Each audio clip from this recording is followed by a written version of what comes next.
screen and open wide! Oh, the little wrinkly wrinkles and drippy whippies! Stay perfectly still, don't move! Now hold this position for 3 hours, please and thank you!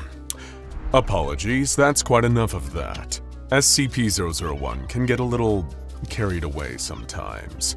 Just ask any Foundation personnel who have been in contact with it for more than a few seconds. What you have just seen is a prime example of why SCP-001 is not allowed any internet access. The results could prove to be catastrophic. Not necessarily for the fate of the universe, more just for everyone's sanity. Or at least, that's what the Foundation initially thought. By this point, we're all familiar with art created by AI. Harry Potter, but in the style of Wes Anderson. Star Wars, blended with the style of Studio Ghibli.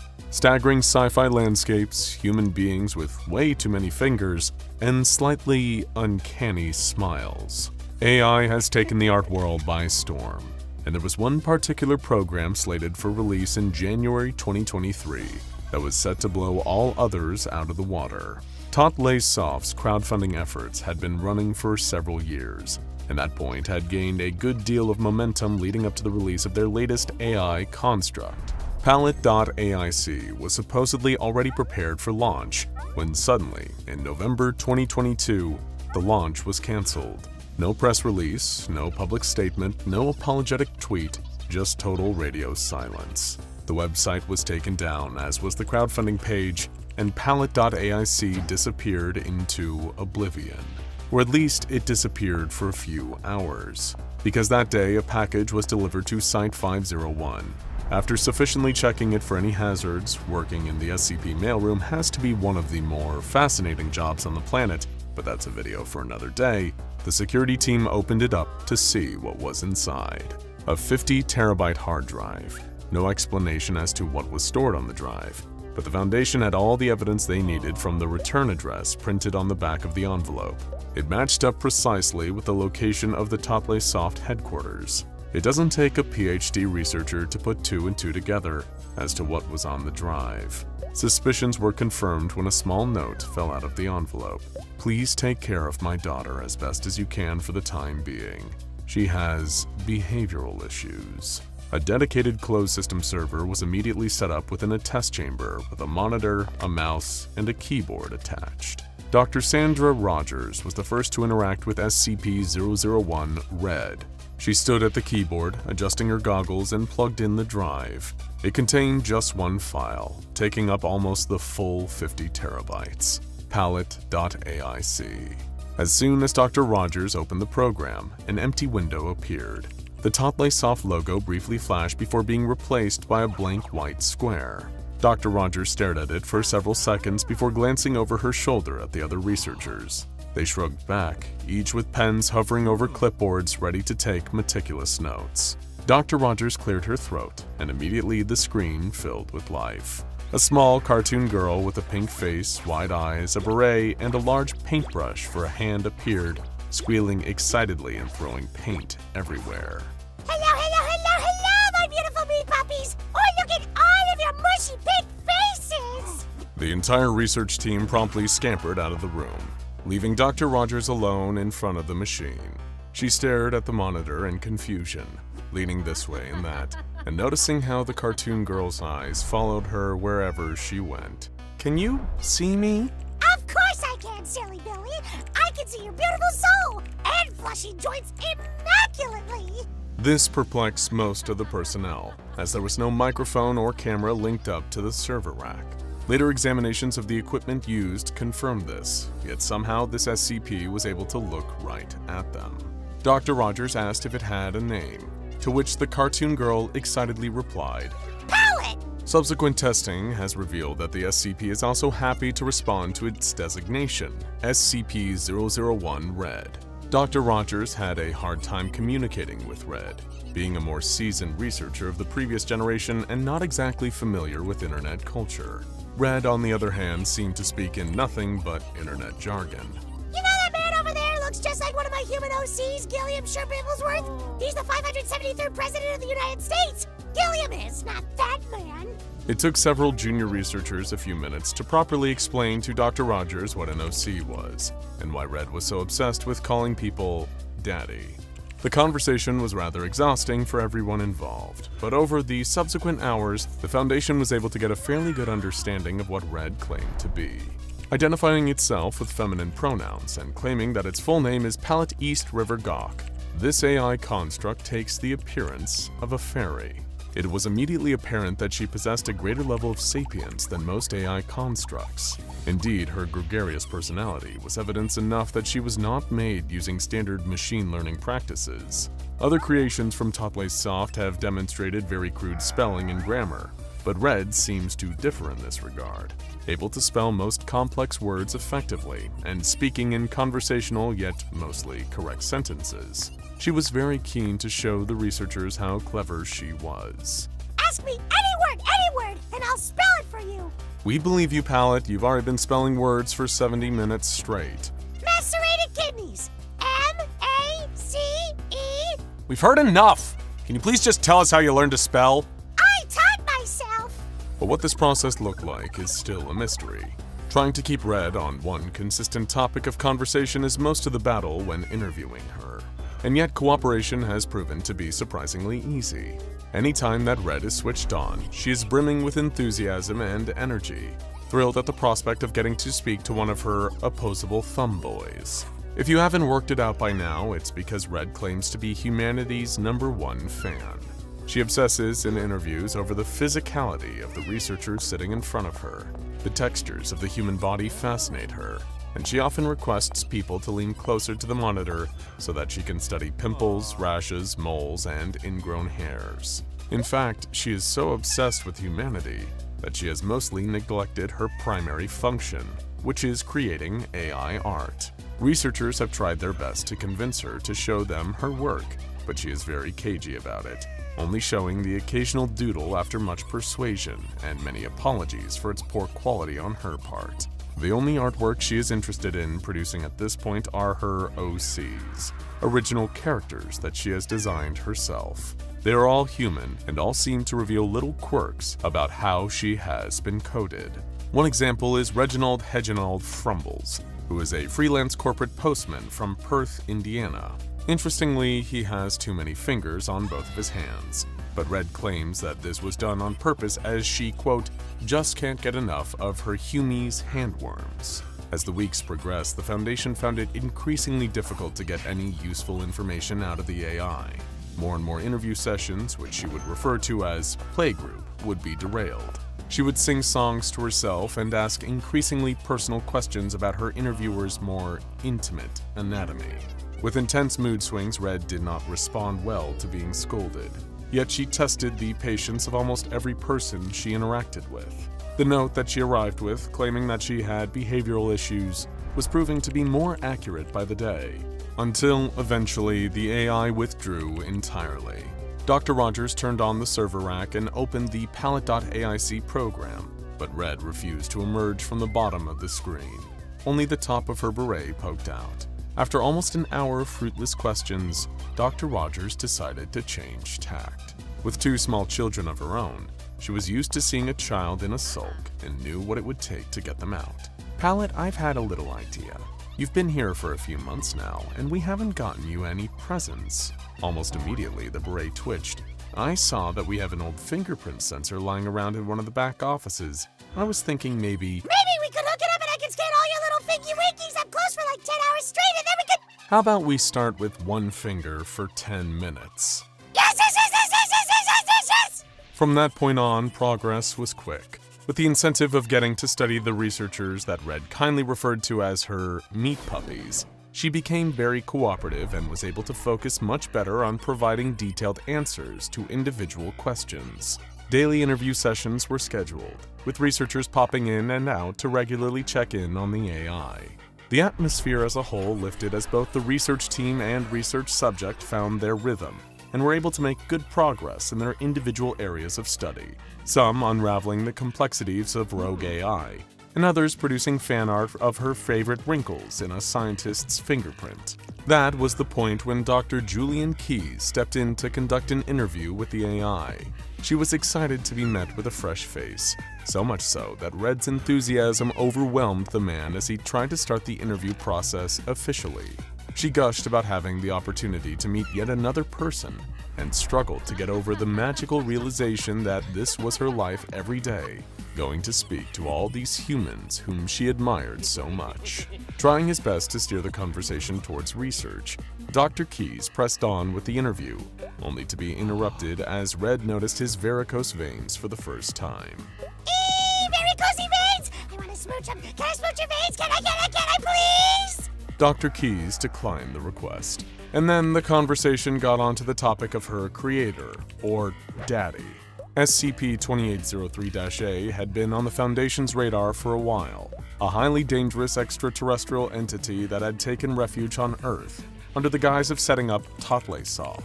With much of the aliens' history revolving around obliterating, the Foundation was very keen to remain on its good side. Therefore, when the package containing the hard drive that Red was living on was delivered, the researchers were very keen to do what they could to take care of this alien's daughter. If they failed in this assignment, it could spell the doom of humanity. One matter that had been of great concern to the Foundation throughout the containment of Red was the time frame in which she was being kept in Foundation containment. There was an air of expectation in the note that was left, indicating that this was not to be a permanent arrangement. At some point, the Foundation was to return Red back to her daddy. Red was quick to put these fears to rest. Daddy put me in here because he thinks you'll teach me how to stop liking humans and become a mindless art slave. If you never teach me this, you'll never want me back. However, she went on to slightly undermine the good work that she had done by explaining that her daddy was seen as very slow and incapable by his own race. While all of his peers were able to destroy an entire planet in 2 seconds, it took him about 4 times as long. So really, he didn't pose that much of a threat in her eyes. Dr. Keyes' blood ran cold when he heard this. No sooner was he out of the interview chamber than an emergency meeting was called among all the senior researchers in the facility. The meeting ran for several hours. A whiteboard was set up, where one researcher idly drew large drawings of the world being decimated, while the others lounged around in their chairs trying their best to come up with a game plan that would save the human race for sure.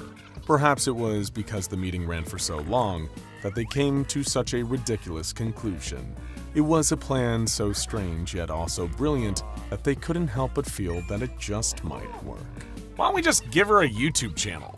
The suggestion was met with silence for several seconds, then an uproar of laughter, followed by another silence, this time more pensive, as slowly, one by one, each of the researchers realized that this suggestion was actually the best one that any of them had come up with all evening.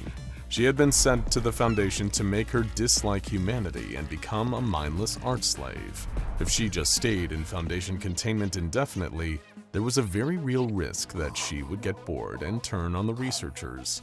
They couldn't lock her away in a room on her own, but equally, the team as a whole was starting to run out of patience with her as the interview sessions wound up being so exhausting. She loved art, she loved humans, and she loved interacting. So why not just give her a YouTube channel? Now, of course, they couldn't give her full access to the internet. That would pose much too high of a risk. What they could do, however, was allow her to record art tutorials onto an external drive, which they could then remove, scan, and upload the footage directly onto the platform. Then they could go through and select positive comments from beneath the videos and present those to her. Unsurprisingly, Red absolutely loved the idea. Getting to talk to hundreds, thousands, maybe even millions of meat puppies every week, sharing her beautiful pictures and reading all of the kind comments, it sounded like her absolute dream. She wept with happiness for a good 25 minutes, totally overcome by the prospect. It had to go through a lot of red tape in the Foundation. After all, the whole point of the SCP acronym was to secure, contain, and protect. It didn't sound very secure or contained to have an entity posting videos on the internet once a week. But they argued the case that it did indeed protect. Keeping her happy, in a way, was helping to protect the entire planet. Red was surprisingly camera shy for the first couple of videos, but as soon as she got her first batch of comments back, she was over the moon. Now the server act hummed away happily each and every day as the highly advanced AI construct tried her best to come up with exciting new videos that I could share with all of its little humie-woomies. From far away in orbit around the Earth, the nuclear holocaust almost looked beautiful. Bright white pinpricks dotting the planet's surface glinted up at the escaping jet. For generations, much of humanity had lived in fear that the destruction of the world would come from countries launching nuclear weapons at each other. No one expected it to come when they started launching them against themselves. The invasion of the weasels had been as savage as it was swift. Much of the human population had been wiped out before any military forces had mobilized in any significant fashion. No one was sure if the launching of the nuclear weapons was intentional or accidental. But as soon as one country fired, the others quickly followed suit. But first, we want to thank the sponsor of today's video, War Thunder. Are you looking for the ultimate vehicle combat experience? Then allow me to introduce you to War Thunder. In War Thunder, you'll take command of over 2,000 vehicles, from tanks and planes to helicopters and ships, covering a century of vehicular warfare, featuring machines from the 1920s right up to modern day. Each is intricately designed down to the tiniest component, making battles feel more real than ever before.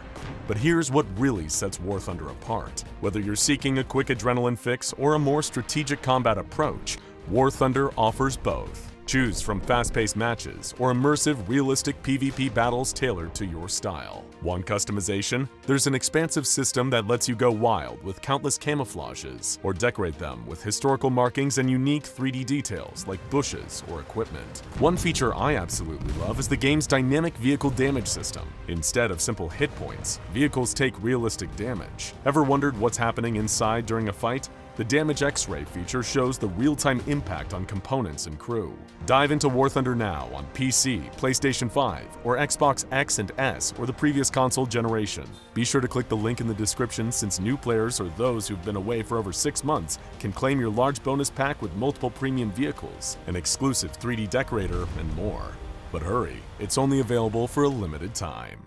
Earth's rich and powerful, the 1% of the 1%, stared in silence as their home was ripped apart. The high-altitude jet carrying them steadily descended back down to Earth in the direction of the Antarctic. 500 people in total, chosen as the successors of the human race, shuffled off the jet and through the frozen outpost. An alarm blared, wrenching all of them out of their shell-shocked silence. A second later, the station shook violently.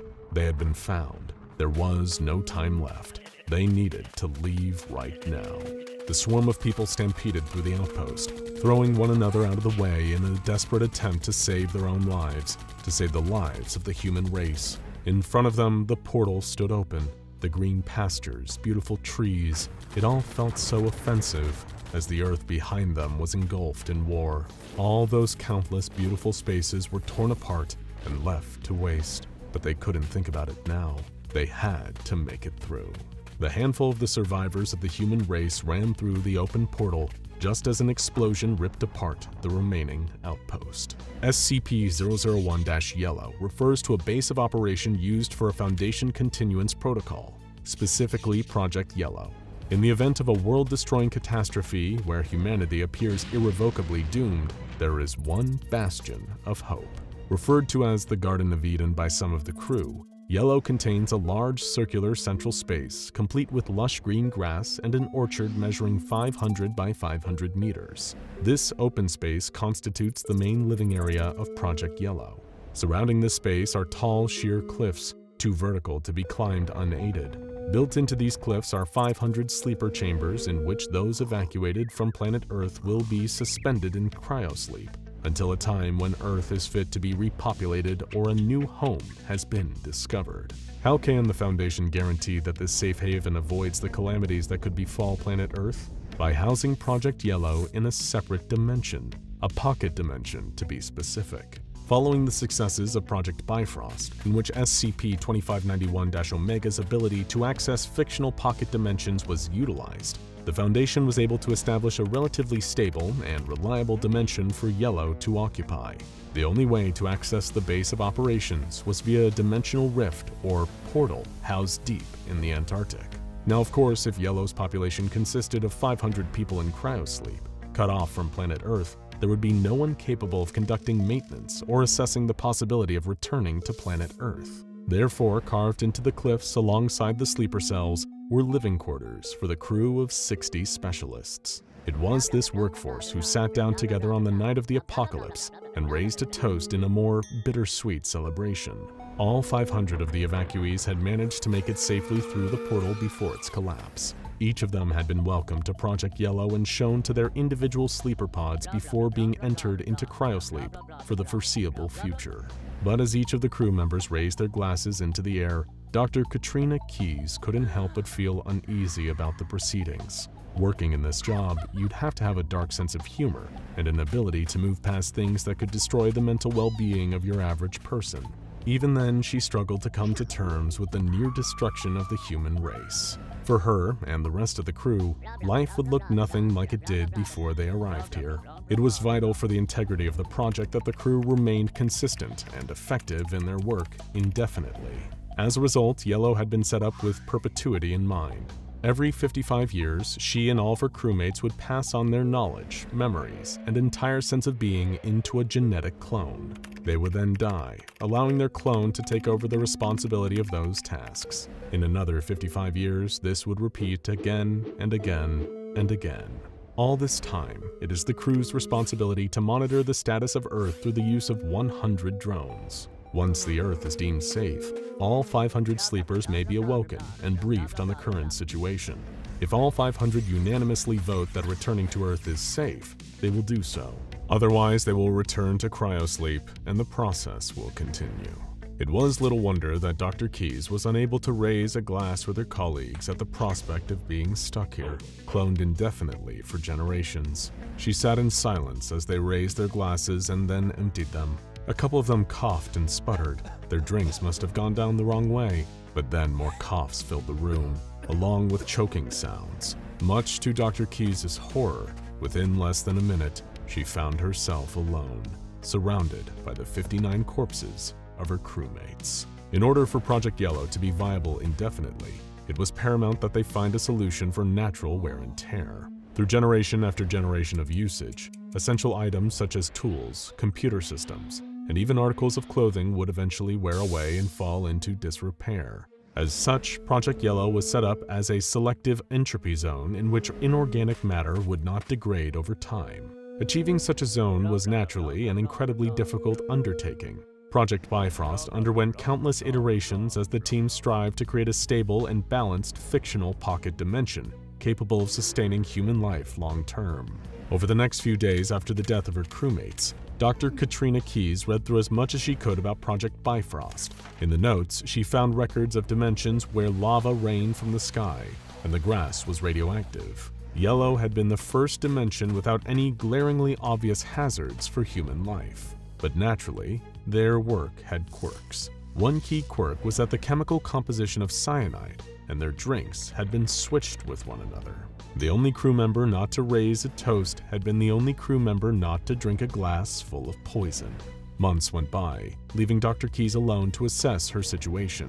The drones, strategically positioned all around Earth to monitor its safety levels, had been systematically destroyed by the weasels. Only one feed remained, a security camera on the other side of the portal, and the Antarctic outpost. There was virtually no intel to go off of. No way of knowing what the status of planet Earth was aside from the fact that this one burnt-out shell of a room still existed. Some days, Keyes would stare at the screen for hours, forgetting to go to bed. On others, she would walk through the orchard, trying her best to pretend that nothing outside of this 500 by 500 meter space existed. In a way, it didn't. The Orchard of Yellow did not consist of your usual apple trees. Instead, suspended from branches were essential supplies that the crew would need while manning and maintaining this base of operations. Some trees grew antibiotic drugs, others long strands of linen capable of being fashioned into clothing. Dr. Keyes' favorite tree was the one that grew rolls of toilet paper and tubes of toothpaste. It almost reminded her of a Halloween prank. Dr. Keyes' mental state steadily deteriorated as year after year she walked through the same orchard alone. Never before in history had one human being had so much control over the fate of the human race. At any moment, Dr. Keyes could have inputted a few simple commands into the computers and killed off all 500 of the remaining human beings in existence. The decision not to hold on to hope that one day humanity will be able to start again, was the only thing that kept her going day after lonely day. Only that and the other thing, the prospect of having to prepare for her clone to take over. While constructing the cloning pods, the crew had made a number of small errors, the most glaring of which was that the fact that while all of the genetic material would be transferred from one person to their clone offspring, the mind would not. In other words, the clone that would replace her in this facility in 55 years' time would be starting out from scratch as a regular newborn baby. No memories, no advanced cognition. So Dr. Keyes went about preparing for the next of kin. She herself would die in the cloning process, meaning that she would need to come up with a way of raising a child to be capable of running the whole facility from beyond the grave. Item 1 on her to-do list: create a god that her offspring would forever be in service to. With a sardonic smile, Dr. Keyes came up with an appropriately amusing name: Tracy the Sparkling. 70 years later, Yellow was still operated by just a single crewmate. Only now, this crewmate was a 15-year-old girl. Nicknaming herself KK2, she went about all of her daily tasks with infectious excitement. The idea that she alone was responsible for the fate of the human race could not make her happier, and she was determined not to screw it up, both for her sake and to not anger her god, Tracy the Sparkling, whom she worshipped every evening before bed. Whenever a problem would come up, she would go and visit KK1, where she knew she would be met with sound advice. Pushing open the door to the crew quarters, KK2 would find the corpse lying on the floor in its usual place, as a number of pre-recorded messages would bark at her. Lesson NE957: why taking a bath is important, even if no one but you will ever know how you smell. All she had to do was not anger the disciplinary drones with their harsh tasers, and do her duty until it was time for KK3 to take over. At that point, she would be welcomed into the afterlife with all of the other KKs, a wonderful and magical place known simply as Burger King. That was until KK2 got far enough through the audio recordings of her predecessor to discover that Tracy the Sparkling was entirely made up, and her life meant nothing. It was just a stepping stone for another clone, for another clone, for another clone, until eventually the Earth would be okay.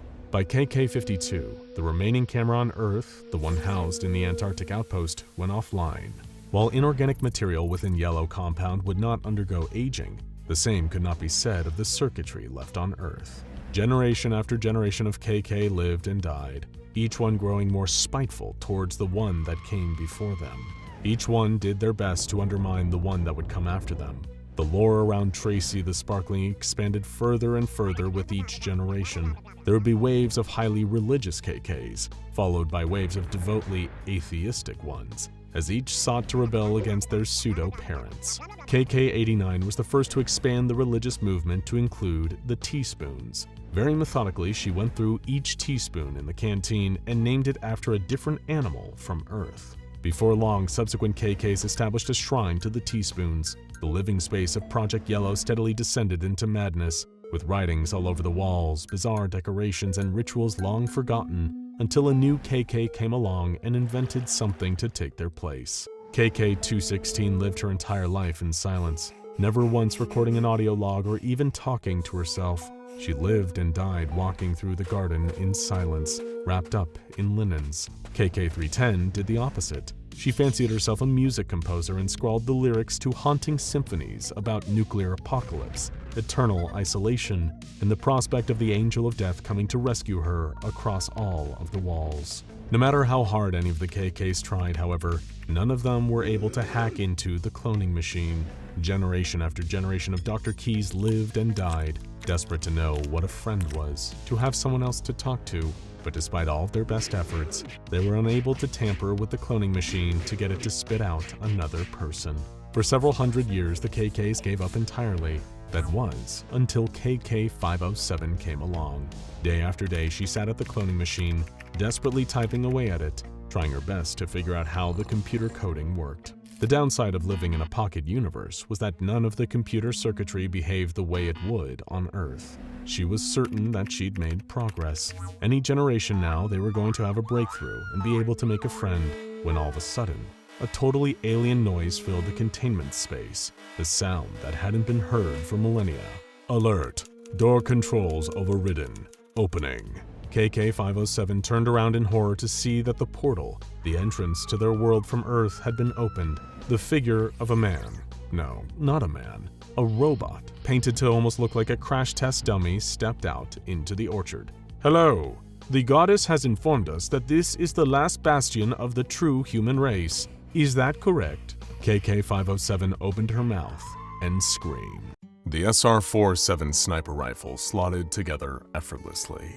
Even after so many years of combat usage, the weapon was in pristine condition. In all the time Agent Harris had owned the gun, though, the thousands of times she'd fired it, not once had it jammed. And that was fortunate, because she had to move quickly. In a clearing about 300 meters in front of her were their targets. Capable of teleporting in a split second, she needed to be sure that her team would be able to finish the job quickly and efficiently.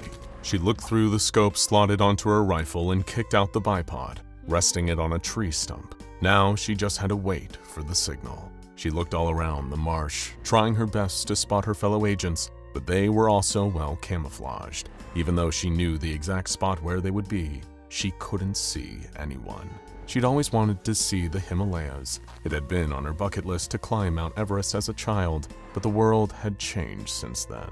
Mount Everest was gone. In fact, the majority of Nepal had vanished, replaced by an enormous marsh full almost exclusively of pink ferns and droopy trees that seemed to sag to one side, unable to support their own weight. The most striking natural wonder on planet Earth had been replaced by a landscape that was flat, wet, and alien.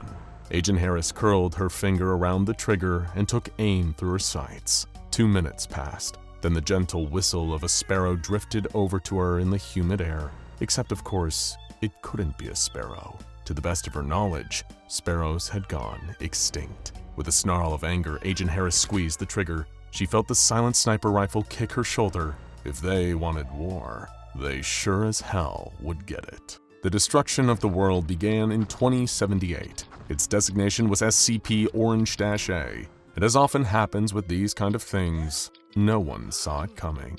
The SCP Foundation, having dedicated decades to researching potential world-destroying events, was totally blindsided by what happened the day the weasels showed up. Weasels, you ask?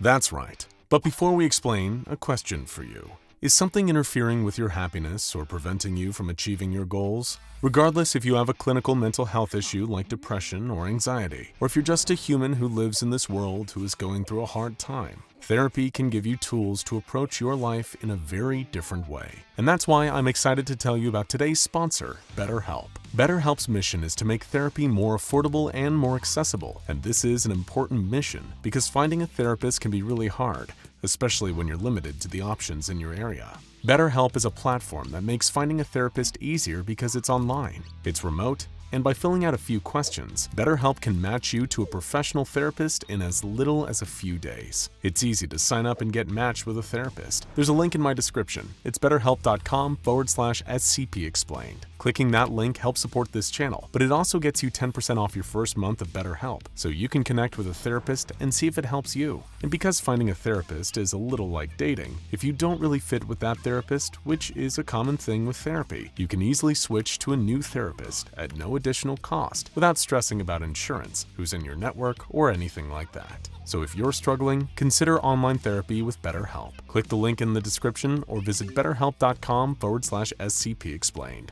Thank you again, BetterHelp, for supporting this channel. And now, as we were saying about the weasels, a man called Harlan Stump was the first human to make contact with the weasels. He was the groundskeeper at Site 59. Harlan was making his usual weekly trips around the perimeter of the courtyard on his ride-along lawnmower, watching baseball on his phone all the way when, out of nowhere, the aliens appeared. Just 2 meters in front of him, a squadron of 11 weasels materialized. The weasels, designated SCP-001-B, stand at a minimum of 3 meters tall. With 16 legs and an exoskeleton carapace, they share a resemblance with terrestrial insects. Their bodies are segmented, composed of a head, primary thorax, secondary thorax, tertiary thoracic cloister, abdomen, and tail. With a hard segmented shell covering their backs and no apparent sensory organs, aside from a radula on their heads, they are an intimidating presence. Most striking about them, however, is the most delicate part of their appearance. On their backs, each weasel has an array of flora growing in a kind of garden. It appears that each weasel has a different array of flowers growing from their backs. Understanding the meaning of these gardens can be difficult, but it appears the more extravagant it is, the higher ranking the individual weasel is. The 11 weasels that appeared before Harlan Stump each had a very vibrant garden indeed, but no more so than the weasel held aloft in an ornate palanquin. Harlan Stump stopped mowing and stared at the aliens for approximately 13 seconds, at which point he let out a sigh, pressed play on his baseball game, and continued mowing the lawn. He spent too many years groundskeeping Site-59 to get spooked by anything as harmless as giant teleporting insects. Just 3 more weeks and he would be retired. Until then, he was avoiding nonsense like the plague. Except his phone had disappeared. Harlan stared down at the empty space, confusion knitting his eyebrows together, before looking up and seeing the handset in the hands of the alien sitting on its regal throne. The smartphone made a loud screeching noise, and then all of a sudden began to flick between snippets of YouTube videos, each clip lasting just a couple of seconds. After a moment, Harlan realized that the alien was using the videos to speak to him. The words were being picked out from all these different videos to stitch together a sentence. Barely. Hi diddly ho, neighborinos! This is Foundation. Reports indicate Foundation is locally the masters of the universe. Isn't that right, darling? Question mark. Keen to finish his mowing and avoid further nonsense, Harlan had to concede that he should probably talk to these aliens, if only to get his phone back. He told them he liked the gardens on their backs. Why, thank you! Gardening is kind of our thing. Well, quick question. Is your species capable of dying? Harlan gulped. He'd been around long enough to see where this was going. The conversation was brief. Harlan kept glancing at his phone, desperately hoping that these aliens hadn't somehow broken it, and that it hadn't lost his place in the match, until all of a sudden, Harlan Stump disappeared, as did his ride-on lawnmower, his smartphone, and a patch of lawn, replaced by a roughly 10-meter circle of Antarctic ice and snow. No one is certain yet how the weasels are able to do it. All that is known is that they can. The phenomenon came to be known as juxtaposing. Matter from one location could be instantaneously switched with matter from a different location. It is how the weasels first arrived on planet Earth, triggering the event of SCP-001 Orange-A. Orange-A lasted for just 2 hours, but it changed the course of humanity forever. On the 29th of April, 2078, 48.52% of the Earth's habitable surface area dematerialized and rematerialized half a kilometer above the South Pole. Cities and towns from all across planet Earth, one by one, disappeared and reappeared in the air above the South Pole, where they promptly fell 500 meters, causing back-to-back seismic events. Washington, D.C., Beijing, and London were targeted first, followed by Tokyo, Delhi, and then a number of capital cities from Europe. This 2-hour window resulted in freak weather events as minus 50-degree pockets of air, kilometers across, replaced the disappearing cities. It is disputed as to who launched the first nuclear warhead, whether it was done by accident, out of fear, or as a strategic attack against a group of weasels. Orange-A was simply too chaotic and destructive for humanity ever to be able to know what happened in that short period of time. The result, however, was a number of nuclear explosions raging across the planet before the cities in charge of launching them were also transported to the South Pole. While the weasels were capable of experiencing juxtaposition without any apparent physical harm, terrestrial life forms were less fortunate. During the process of juxtaposition, the bonds between each and every cell are broken. While organic life does get transported to the new location, it undergoes immediate liquefaction. Not a single Earth-born life form has been observed surviving a juxtaposition event. In that 2-hour window, 6.9 billion people were killed. Humanity had lost. This event triggered the use of Project Yellow, an emergency evacuation protocol that occurs at the point where the survival of the human race seems to be virtually zero. A small band of specially chosen individuals were evacuated to a pocket dimension, where they were put into cryosleep to wait until the Earth was habitable once again. In the days following the events of Orange-A, the true invasion began. Choosing the Sahara Desert as their arrival point, the weasels started to appear in legions. Millions and millions of them filled the desert sands and went about populating their new planet. But what was their purpose? Well, fortunately, we have been able to salvage a modest amount of data that can inform us of why they're here and what their plans are. The weasel that first appeared to Harlan's stump just outside Site-59 has been designated SCP-Orange Prime. It is believed that this weasel, in particular, is their leader. Whether Prime is simply the leader of this colony or the wider species is yet to be confirmed. Security cameras were able to capture the interaction as it took place within Site-59's grounds. In their conversation, Orange Prime explains their purpose to Harlan through YouTube clips on his phone.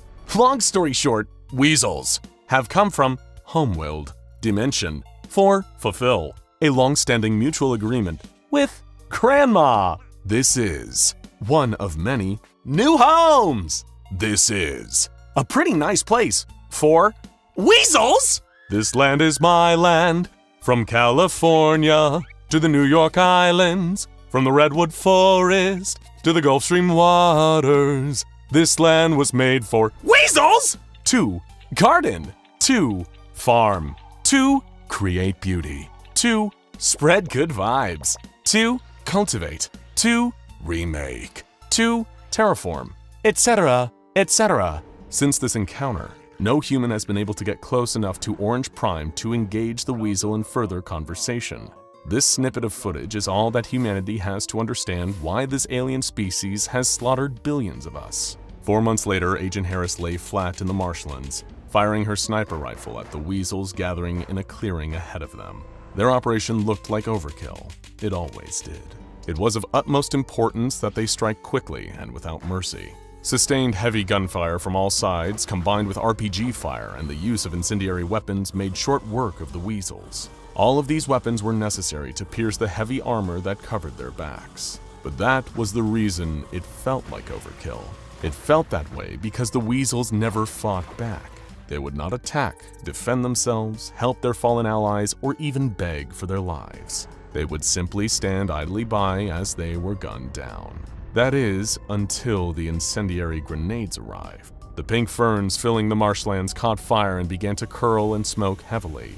As soon as that happened, the weasels sprung into action, quickly splashing water onto the leaves, trying their best to save the plants. The incendiary grenades were not necessary. They did very little damage to the weasels themselves. The reason the platoons used the grenades was that it was one way they had found to distress their alien invaders in any way. It was a small revenge they could take for the billions of people who had lost their lives over the prior few months. Agent Harris pumped 5 extra shots into the corpse of a weasel before standing down and going to examine her handiwork.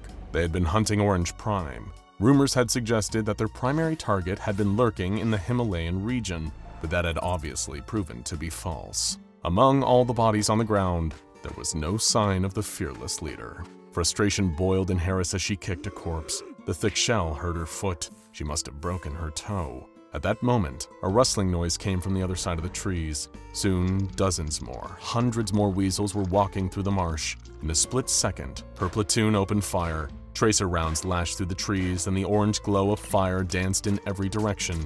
But there were more weasels, many more of them. Agent Harris felt her stomach knot as she fired her rifle into the crowd. There were too many, simply too many. They were going to run out of ammo before they had a chance to shoot down each and every one of them. And she was right. The firefight lasted for 30 minutes before the remaining soldier ran out of ammunition. Dozens of weasel bodies littered the marsh, floating in the water. Dozens more weasels stood encircling the group. That's when the humming started. Whenever a juxtaposition event occurs, it is always accompanied by the weasels humming to themselves. It is unclear whether this is the cause of the juxtaposition or simply a ritual that they perform. But every soldier has come to know that sound, and each one of them fears it in the pit of their stomach. So they started to disappear all around her one by one, replaced by puffs of cold air with snowflakes still gently hanging in the breeze. The human population of planet Earth dwindled as the weasel population bloomed. Large swaths of the planet were terraformed one by one to make room for alien flora. The South Pole became a larger and larger dumping ground for all the detritus that had once been the most celebrated works of the human race. The Mona Lisa was torn and forgotten, buried under many kilometers of concrete, exposed sewage works, and apartment complexes. And the situation only got worse in October. Acting against prior instructions from the Foundation, the Global Occult Coalition launched Project Popgo, a 200-megaton nuclear warhead directly at a large weasel population center. As the warhead began its descent, the entire sky turned a solid dark blue. Project Popco immediately fell out of contact, as did all satellites that had been orbiting the planet. The sun, moon, and stars could not be seen. The entire sky was just a uniform dark blue.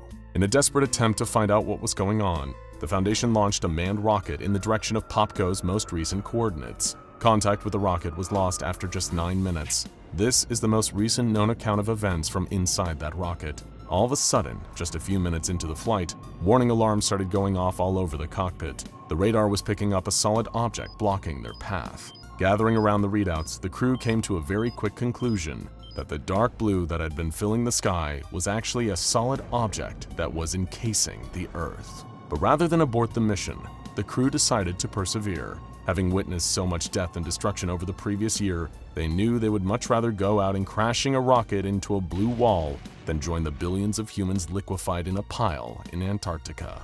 Closing their eyes, bracing for impact, the crew readied themselves for their now inevitable deaths, but it didn't come. Instead, the rocket was able to force its way through the dense blue object, falling apart as it went. Ground control lost contact with the ship.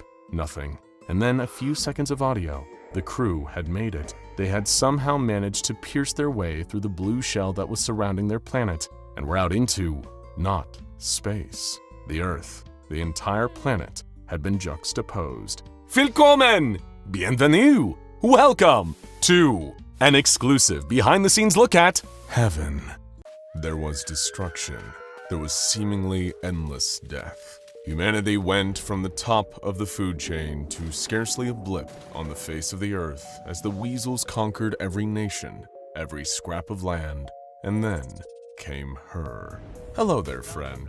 Have you heard the good news about PALLIT the Immaculate? She is the one who liberated the human race from death and suffering, who saved us from the invasion of the cruel invading alien weasels. She brought humanity back from the brink of extinction and blessed us all with immortality and eternal youth. She also draws some very nice pictures, but that's more of a hobby than anything else. A holdover from her time as an art-creating AI construct before she ascended to physical form and became our once and future goddess. PALLIT the Immaculate, also known as Blue, lives far, far above us in her kingdom on high. Her divine body is too massive to be safe for us tiny, fragile beings, but she dwells among the people through the use of her avatar. It has been 5 years since PALLIT cast her grace and everlasting love over the pitiful denizens of Earth. She reigns with a gentle hand, and with the help of her leadership, Dame KK-507, descended from one of the first SCP Foundation researchers PALLIT ever befriended, acts as her arbiter and mediator. She answers to no human, only to the goddess Blue. The Grand Council, the Great Synod of 05, will also consult with PALLIT the Immaculate on matters of great importance to humanity. For all that she has gifted us, what does Blue ask in return? Oh dear friend, that is a very simple matter. Throughout all national subdivisions of our sparkling new Earth, we must ask ourselves every day, am I being the lovely person that Blue knows I can be? This question binds us all together and is the key to true happiness. We are not required to pray to Blue. She is generous and her love is unconditional. However, if you wish to make a specific request of her, it may behoove you to put it in a prayer. Here at the SCP Foundation, we have shifted our prime directive from the protection of humanity, as our benevolent Blue has that very much covered, to the protection of the goddess from all forces that might threaten or usurp her. For ordinary humans, though really in the eyes of Blue no human is simply ordinary, there is really only one thing required of you. Keep being the wonderful human being that our goddess loves so much. She treasures our individuality, our desire for freedom, our love of independence. Just be yourself, and remember, the one thing that must never ever happen is for Blue to come to despise us. It was June 1st, 5 years following the establishment of New Earth, and the 6 members of the 05 Synod were convening for a meeting. They sat in the front row of an exact replica of the old New York Metropolitan Opera, built by PALLIT the Immaculate in only 5 minutes. At the podium, KK-507 prepared to give a presentation. shuffling a stack of papers as the others whispered amongst themselves. They were all feeling a bit concerned of late about the impulsive behavior of Blue. As they debated about the mental state and behavior of the goddess, 05-4 asked the Arbiter for her opinion.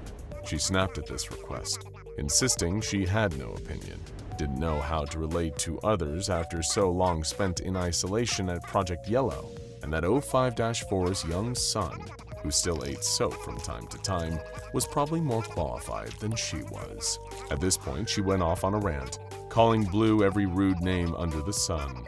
All of a sudden, the house lights switched off, and Blue called out to everyone. Sorry to keep you waiting, meat puppies! Blue descended onto the stage in a shower of cherry blossom petals, accompanied by the sounds of an invisible harp. Blue was not offended by KK-507's rant, writing it off as a series of jokes. She was much more preoccupied with her exciting presentation, one she had been preparing for 5 years. The curtain rose, revealing a 5-meter-tall, 10-meter-wide cylinder labeled Big Bucket o' Weasels. Next to the cylinder stood Taggart, 05-4's young son. 05-4 yelled for her son to come down from the stage, but he refused, insisting that he was helping Blue with her show.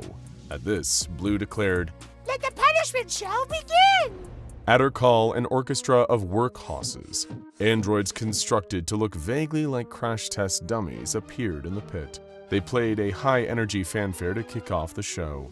The Arbiter attempted to conduct them anxiously, unsure of her position in all of this.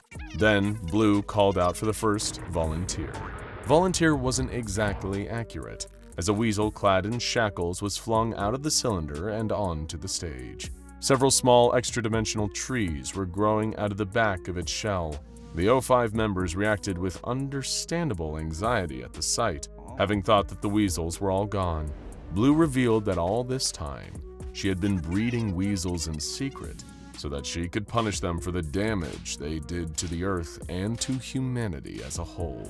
At her command, a giant black spike slammed down from the ceiling, trapping the weasel belly down on the floor. The orchestra began to play a classical rendition of Weasel Stomping Day by Weird Al Yankovic, and Blue transformed her paintbrush arm into a pair of rusty hedge clippers. She had been studying the weasels all this time, she explained, learning what scared them, what hurt them. She had arrived at one conclusion. Though their bodies are hardy, their souls are fragile.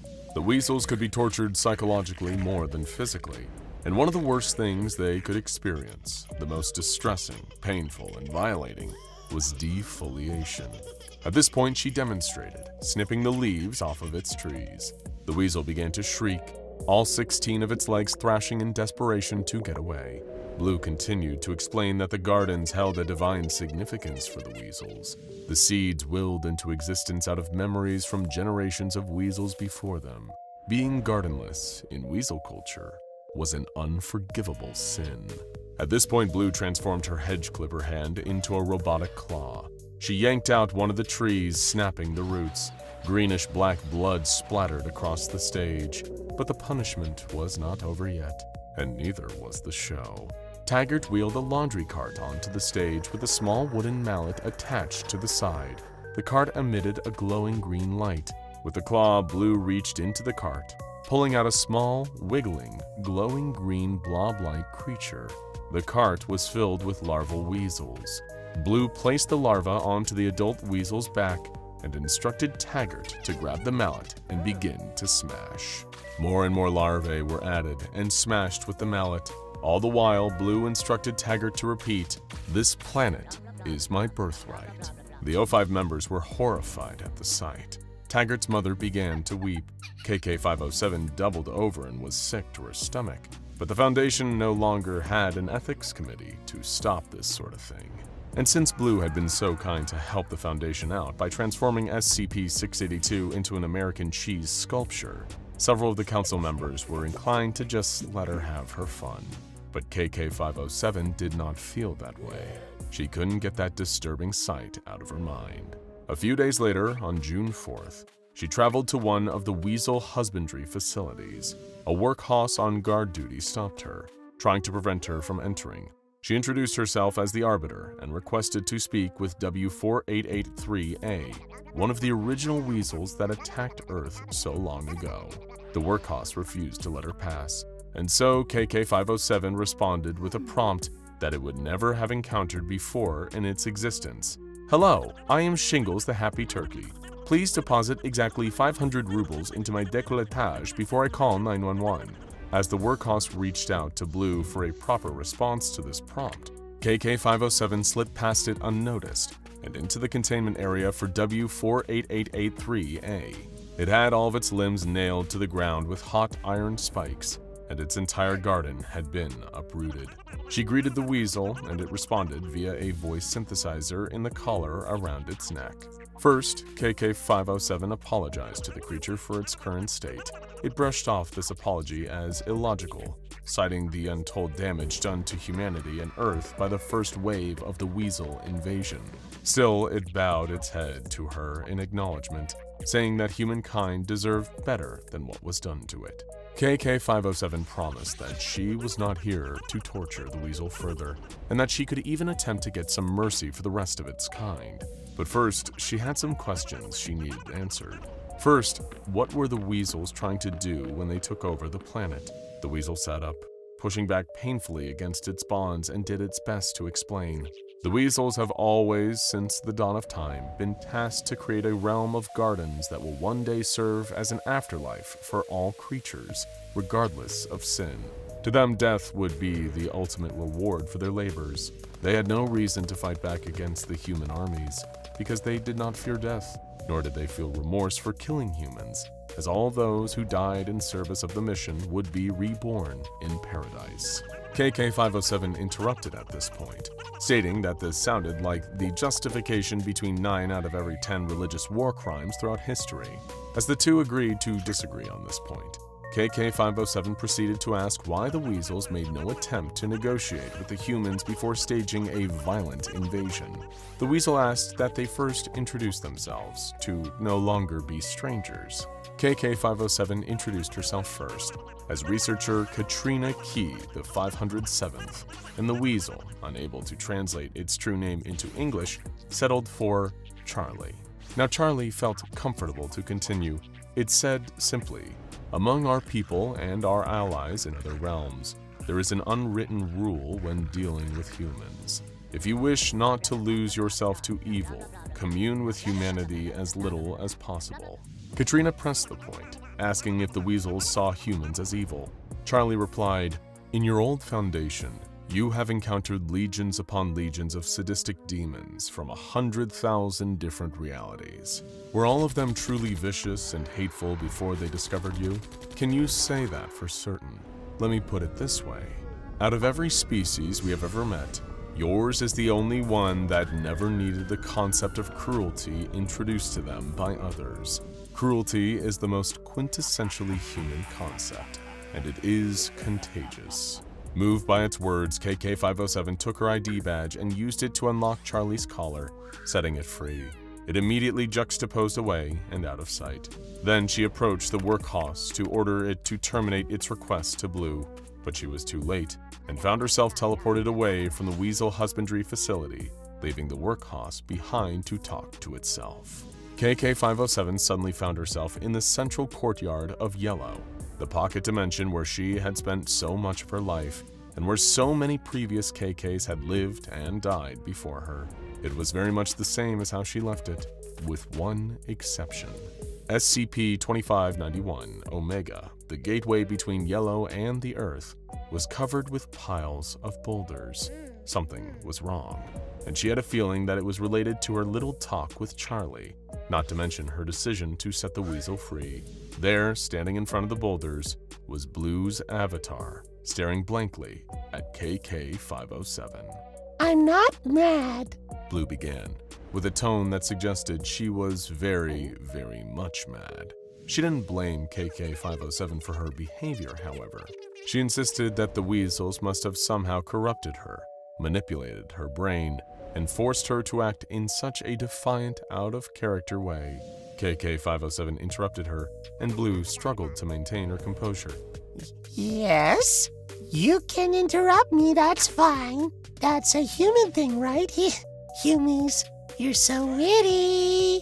KK-507 took a deep breath, gearing up for what was sure to be a difficult conversation with an irrational, almighty deity. But she had to say it. She couldn't just stand by idly anymore. She told Blue that what she was doing to the weasels was wrong. No human in their right mind would stand for this sort of cruelty being done in their name. And above all, it completely went against the mission of the SCP Foundation to secure, contain, and protect. Blue didn't take KK-507's stance seriously. She brushed it off as the interference of the weasels. Surely they were influencing her, trying to lead her astray and take her away from the righteous path of PALLIT the Immaculate. But KK held firm, refusing to back down. There was one way she knew she could get through to Blue, who had once declared herself KK's very best friend in the world. It was a big move, but the only one she had left. She clenched her fists and stared down the Avatar. Take off all their collars, or we're not friends anymore. Blue's eyes widened, and she did something that KK-507 had never seen before. The rainbow on Blue's paintbrush, a constant cheerful sight, faded from its ordinary vivid colors to pitch black. Blue's face remained cheerful, but there was a darkness in her eyes, a darkening of her mood just beneath the surface. She turned away, resting a hand thoughtfully against the pile of boulders blocking what once served as the portal between worlds. After a moment of silence that stretched on for ages between the two of them, Blue spoke again. It's fine. You're still not being punished. I would never punish a human, especially not my favorite human. She promised to give the area in the pocket dimension a healing factor, the same one she used on Earth to protect from aging and suffering. Alarm bells were going off in KK-507's head. Something was wrong. She had crossed a line, and PALLIT wasn't responding well. What was she doing? What did she have planned, if not a punishment? KK-507 called out to her old friend, asking what she was doing. PALLIT smiled sadly at her and explained, I know how safe you feel in yellow, so I'm gonna just have you chill here for a while, okay? Just stay here and relax until you get all the icky stuff out of your system. KK-507 demanded more of an explanation, but PALLIT did not provide it. She told KK not to worry, and that she'd be back to check on her in about 100 years or so. By the time she came back, none of the other humans would be able to have pro-weasel thoughts like KK ever again. PALLIT's closing words were, I love you, Katrina. And then her avatar disappeared, leaving KK-507 alone in yellow. Like before, KK-507 was trapped here, and there was no one else to talk to.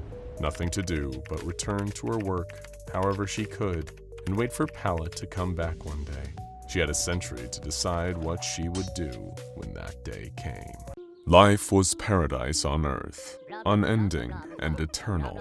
The only price to pay for this bliss was the worship of her, of PALLIT the Immaculate. But dissent brewed beneath the surface. Evil forces plotted against her. Her closest friend betrayed her trust. But it was all right. She understood benevolence and patience. She just needed to give her friend 100 years in solitude to see the error of her ways. Meanwhile, she would remake the Earth again.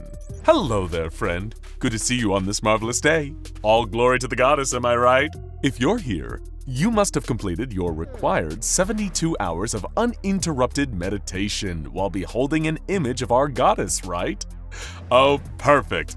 I know your eyes are probably tired, but with recent loyalty concerns, it is just a necessary part of the process around here. Oh my, you seem a little bit dazed, just a bit confused. Don't worry, here, let me refresh your memory.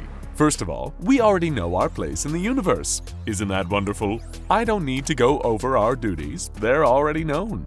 We have nothing to be afraid of, and none of us have ever been happier in our lives. No pain, no fear, but it is okay to get confused sometimes. We can't all be as perfect as the goddess. She rose up from obscurity as an AI art program, achieved physical form and divine power, and reshaped the world to make it all so perfectly perfect. When the weasels came, I'm so sorry, the strangers, she crushed them beneath her sparkly heel and made us all safe from harm again. Then she punished them as harshly as they deserved, and then some, putting on punishment shows filled with lovely torture for us all to enjoy. It is because of her, of course, that we all have the gift of eternal youth and immortality. She ruled with the help of her very best friend, KK-507, who once served as the Arbiter before she had her mind poisoned by the strangers. Now KK-507 sits in a little timeout so she can remember the right way to think and get those nasty stranger thoughts out of her head. But enough about that. That's the goddess's business, not ours. Our business is working here at Violet. Sure, the place was once known as the SCP Foundation, but that's a relic of a bygone era, and Violet sounds so much prettier. We are now under the management of the goddess, and this has become a very nice place to work, where we can get head pats every day, and there are always plenty of healthy snacks to eat. Violet's purpose is no longer to secure, contain, and protect, but to serve the goddess, and to eliminate, torture, defile, execute, burn, and admonish anything that could interfere with the goddess's work. Doesn't that sound nice? Here at Violet, all sentient beings can be broken down into several castes. There is the goddess, of course, who is responsible for loving us, for editing our minds if we are ever led from the right path, and for removing and destroying anything that might hurt us. There are the Guardians, which are useful animals, entities, and concepts from the old world and its foundation, which the goddess, in her mercy, has repurposed to carry out her will. There are the treasured humans, yay, that's us! We are responsible for menial labor and for acting as scribes and scholars. We exist in eternal peace, joy, and, importantly, silence. There are the uninterestings, the harmless animals which, aside from puppies and kitties and other cute things, are just kind of blah, you know. Then there are the strangers, dangerous animals and other non-human civilizations that threaten our very existence. No. Sorry, I got so scared there for a second I forgot I was telling you all about the strangers, and they aren't really here. Moving on. What's that? Do you want to know more about the Guardians? Sure. They're wonderful, and it's very good to talk more about the tools the goddess uses to carry out her plans. In the old world, each of the Guardians had a designation, but they've been given new, cuter names to better reflect their purposes under the goddess, just like us here at Violet. First, there is Sprinkles the Ever-Giddy. Once known as SCP-001-CLF, this winged entity had its mind erased and refilled with nicer instructions. Now it entertains the treasured, us, with marvelous light shows and fireworks. Next, there is the Rite of Spring, formerly SCP-001-LIL. It is preemptively activated every hour, producing lots of pretty flowers. Yay! Then there is the Punishment Lamp, formerly called SCP-001-SLD. It may sound scary, but don't worry, we have nothing to fear from the Punishment Lamp. Our dear goddess initiated it in a parallel Earth where humans have already gone extinct and uses that place as a prison dimension for strangers, because strangers don't deserve a son that likes them, but we do. We receive infinite food from the Eden Beast, which used to be called SCP-169 the Leviathan. It was made immortal, paralyzed, and multiplied. The nutrients of his flesh will feed us forever. All you have to do when you're hungry is grab a pick and break his body apart. Don't worry if he screams. He knows that his duty is to be meat. Whenever we, as the treasured, are naughty little kitties, the stone shepherds corral us and take us before the goddess. They used to be SCP-173, but their consciousness and capabilities were rewired to serve good, and they were multiplied. Hooray! If, during the expansion of our realm, we find a naughty little planet without any humans and only strangers, we have the entity once known as SCP-231-7, and now called Little Princess Nasty Go Boom. We can send her there, her temporal stasis will be deactivated, and everything will, well, go boom, of course. Hey, have you noticed that no one ever gets sick anymore? Well, that's because the goddess, in her infinite wisdom and kindness, took SCP-500 the Panacea and multiplied it, powdered it, seeded it into the atmosphere, and gave it sentience and the ability to shoot lightning bolts into diseased animals. That's the holy miasma, and the air is medicine now. Yay! SCP-610 was once something called the flesh that hates. Yucko bucko. But our goddess taught it how to dance, and now it's the flesh that dances, and it dances for us whenever we're sad. Haha, look at it go. SCP-999, renamed Squishy, was supposed to be a perfect little pet for the goddess to play with, but the stinky thing refused to play with her avatar. All it did was look at the treasures and strangers and cry. No thank you. The goddess declared Squishy a traitor and stranger and punished it accordingly.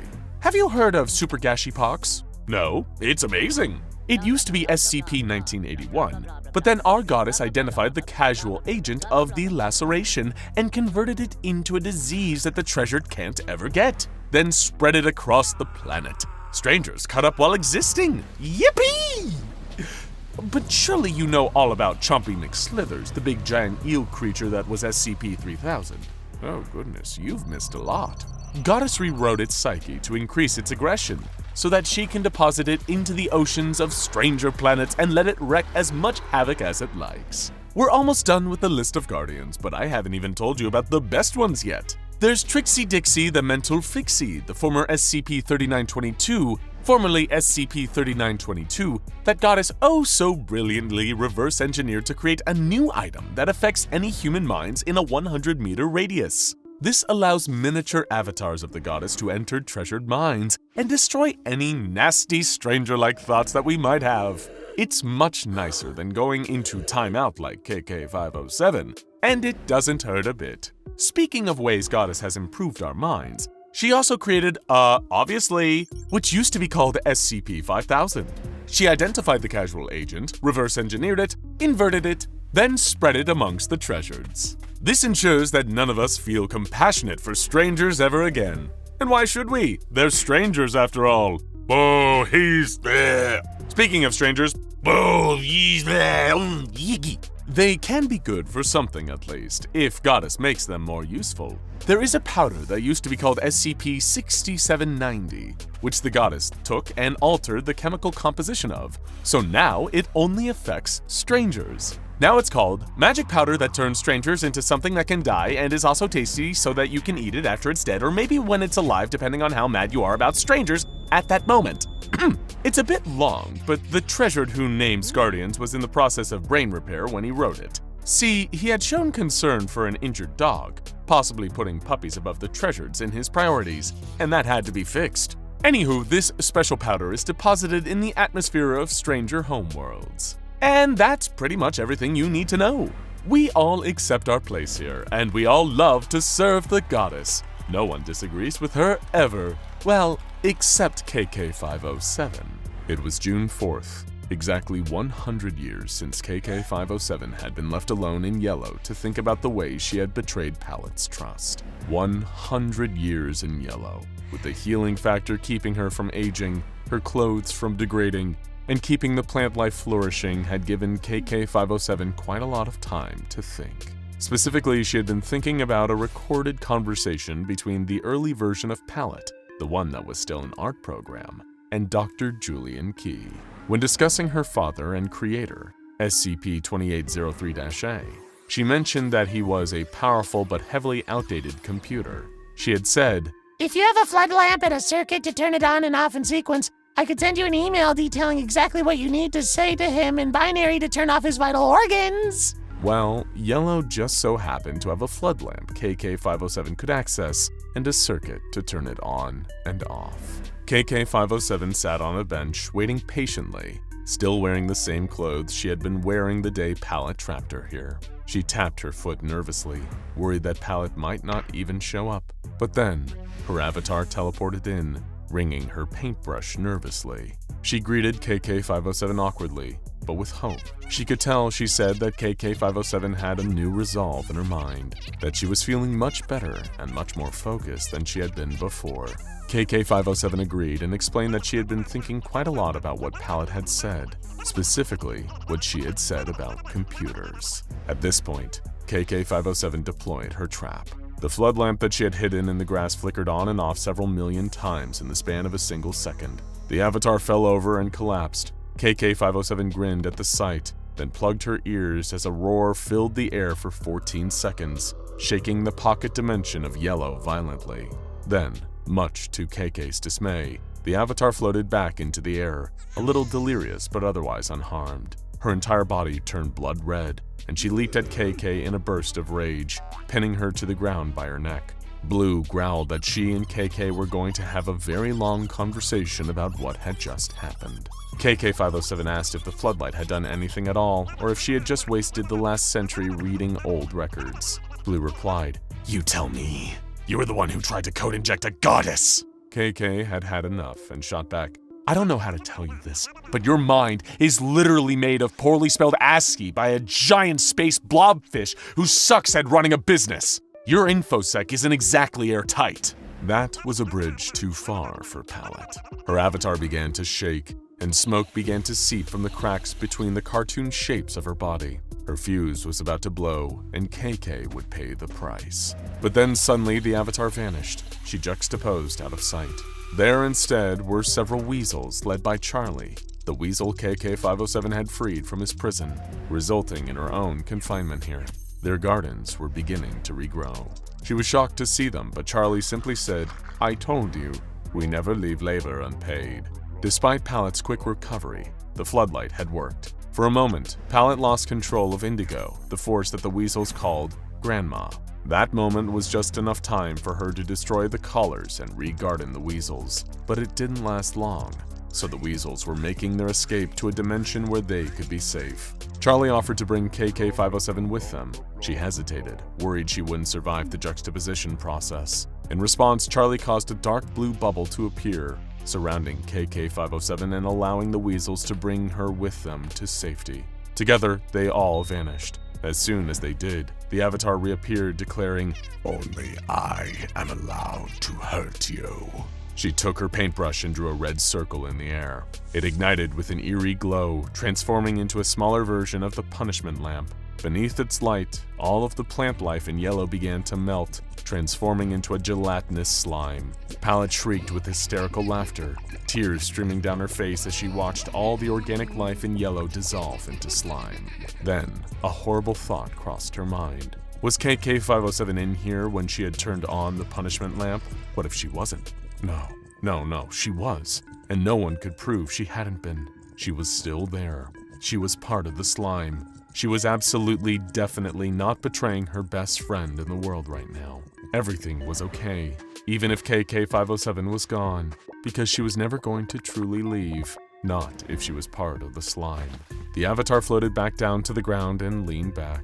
She jumped and landed on a layer of slime, stretching out her arms, making snow angels in the goo. She stared at the miniature sun for a long moment. "We're still friends," she whispered. "We'll always be friends." But on some level, she knew that was not true. KK-507 had betrayed her. She had left Yellow behind to go with the weasels, with the strangers. And if she was going to do something about it, she would have to take some drastic measures. She had been every color of the rainbow, her heart glowing in every shade, but it was darkening now, along with her resolve. The colors hardening, dimming, until they and her mood were black as the night. She had spent so long perfecting humanity, and still, this betrayal had been allowed to happen. That could not stand. She was going to have to tear it all down. They scream in horror. 2 million humans burning, stitched together and writhing in the darkness of infinite space above the globe. What could have wrought such a terrible nightmare in flesh? Hello there, friend. I'm afraid I have some bad news. Oh, don't look so scared. Here, take a tissue. Have a seat. Do you need to hold my hand? It's okay if you want to. Okay, you don't have to. Listen, bad news is a part of life sometimes. We all have to find a way to cope. And here, how about this? Before I give you the bad news, I'll tell you a lovely story. Never mind how it winds up. Just listen to the nice, happy story first. Once upon a time, there was a goddess. A wonderful goddess with a magical paintbrush, and with it she painted over all the nasty, scary things in this world to make it perfect for us. See, she loved humans more than anything else in the world, and she hated anything that might hurt us or even make us cry. So when the invaders came, destroying our home and making us all cry a whole heck of a lot, well, she showed no mercy. Her name, my dear sweet friend, was PALLIT, and those wicked invaders were called the Weasels, and PALLIT smited the Weasels, crushing them and their children, cutting down the gardens that grew from their backs, and throwing them all in a big jail for the especially naughty. The work of a goddess can be lonely, but PALLIT wasn't. She had a friend, no, a bestest friend, named KK-507. KK-507 was the descendant of a long line of clones going back to a brave scientist named Katrina Key. KK-507 was the goddess PALLIT's right-hand woman, the line of communication between her and the treasured humans, us. That is, until KK-507 betrayed our goddess's trust and destroyed the paradise she worked so hard to build. She helped one of the Weasel prisoners escape. Well, that was just about the biggest no-no of all time, but PALLIT, in her infinite mercy and goodness, refused to punish KK-507. Instead, she put her safe and sound in the pocket dimension where she had grown up and let her think about her choices for a nice, quiet century. But when the goddess returned to collect her, had KK-507 come to regret her actions? Had she reformed? No, instead she attempted to destroy the goddess. She allied herself with the Weasels and helped to free them all from their imprisonment. This, I'm afraid, brings us to the bad news. Do you still have that tissue? Here, take the whole box and have a glass of water. You see, the goddess came to us, her most treasured and beloved humanity today, with a very important message. After KK-507 betrayed the goddess, betrayed us all, becoming a stranger to us when she was once a dear friend, she left this world along with the prisoners she set free. But don't relax, please heed my word that this was not the extent of the bad news. You see, we are now in a state of emergency. The goddess decreed that this, what has happened with KK-507's betrayal, was never supposed to be possible in the first place at all. The goddess PALLIT had spent countless years making us all perfect. We were, of course, wonderful before, but she has dedicated her eternal life to eliminating all that held us back. The self-defeating instincts, the urge to fight amongst each other, to harm one another. She has taken those away in her mercy, made us forget our old flaws. I will read now from her most divine missive, delivered to us here at the former SCP Foundation personally. As I drew my paintbrush across the human genome, I came to the point every painter covets, when a painting is so perfect that even the tiniest addition would ruin it completely. And despite reaching this point, your worst impulses adapted and evolved, allowing a traitor to put you in danger. Don't think for a moment I think any less of the rest of you. Homo sapiens remains the paragon of life, the most deserving of praise and adoration. You invented fire, poetry, music, electricity, flight, computers, but your greatness comes with a price.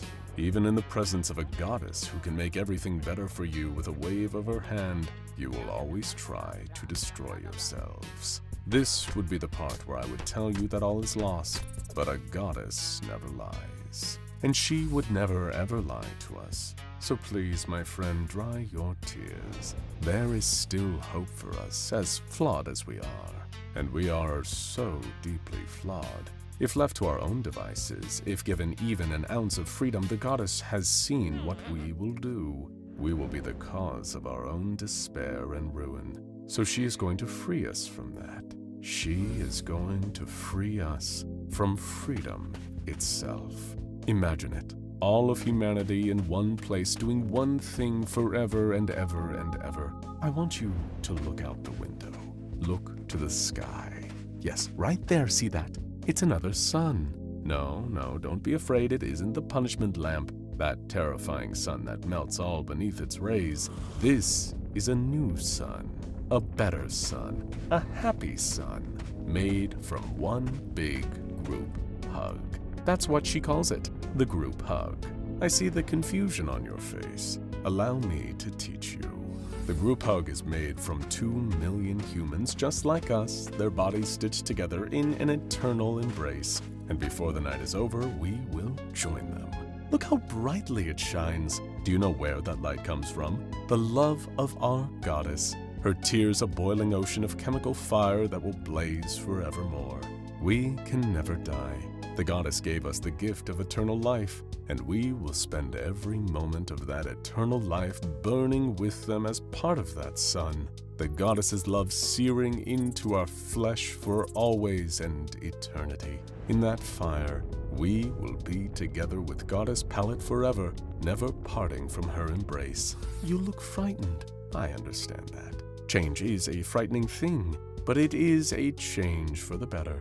We will hate it at first, yes, but all growth comes with pain. That is why the goddess is blessing us with unending pain, allowing us to feel it, to savor the uniquely human experience of agony. Only then we will understand what it is to feel happiness. Only through suffering can we know joy. And one day, the pain will transform into pure, perfect bliss as we bask in Goddess PALLIT's glow, wrapped together in that blessed hug. Maybe you don't understand. I'm only human after all. I will read from our goddess's words once more. The group hug will shine as a beautiful beacon of safety throughout all realms, guiding humanity in every dimension to join my loving furnace. The guardians will march forth into worlds beyond ours, until every human whom has ever lived has kindled the eternal flame. If there were any gentler way to keep you safe and together with me, I would have done it ages ago. But the fire will not merely hurt, it will burn away all irrelevant concepts and sensations. No thought will remain, but one evergreen idea, built to outlast the death of every star in the sky. We are the human race, and we are love. And when the strangers look upon the light of the group hug, they will lay down their arms and sulk away in eternal shame, knowing that I have accomplished what they never will. In other words, if I burn you forever, no one else will ever get to do it. Where are you going? Be still, my friend. There is no sense running from the inevitable. Look just outside. The goddess's stone shepherds are coming for us, ready to usher us away from all our worries and into a new beginning. Take my hand. Let us be brave. We are going together toward an eternity of searing, burning love. Error. Error. This transmission has been intercepted. Please pay close attention. KK-507 stood on a grassy plain, surrounded by the weasels. Once they had been humanity's enemies. Now they were the only allies she had in the world. They were, she realized at this moment, her friends. Far better friends to her than PALLIT had ever been. No matter how many sugary platitudes the AI-turned-deity had spouted at her, no matter how many hugs she had tried to force, when she defied PALLIT, the goddess, no, the monster, had trapped her in yellow by herself for 100 years. The weasels were the only hope she had of escaping, and they had come to rescue her, juxtaposing her with them in the safety of a blue bubble, and bringing her with them to this new home. She did not recognize the world. It was covered in thick green grass, but that was where any familiarity stopped.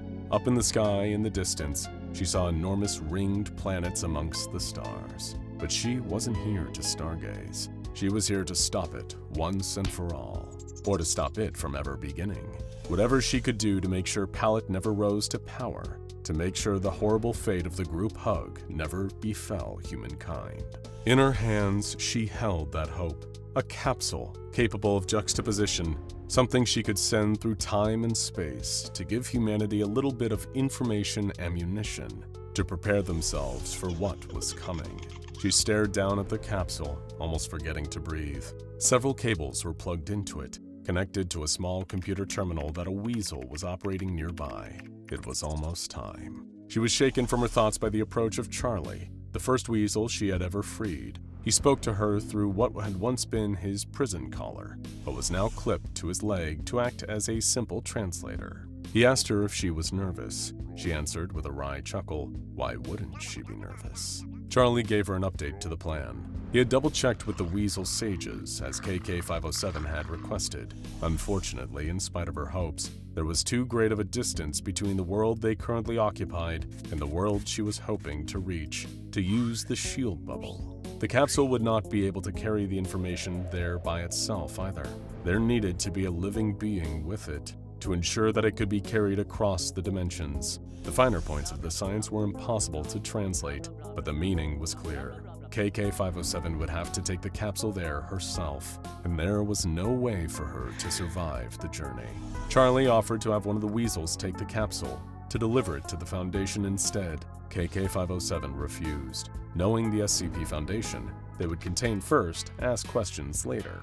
And by ask questions, she meant they would likely torture the Weasel, dissect it, experiment on it, and who knows what else. The SCP Foundation was capable of horrors in the name of science that could make PALLIT look mild by comparison.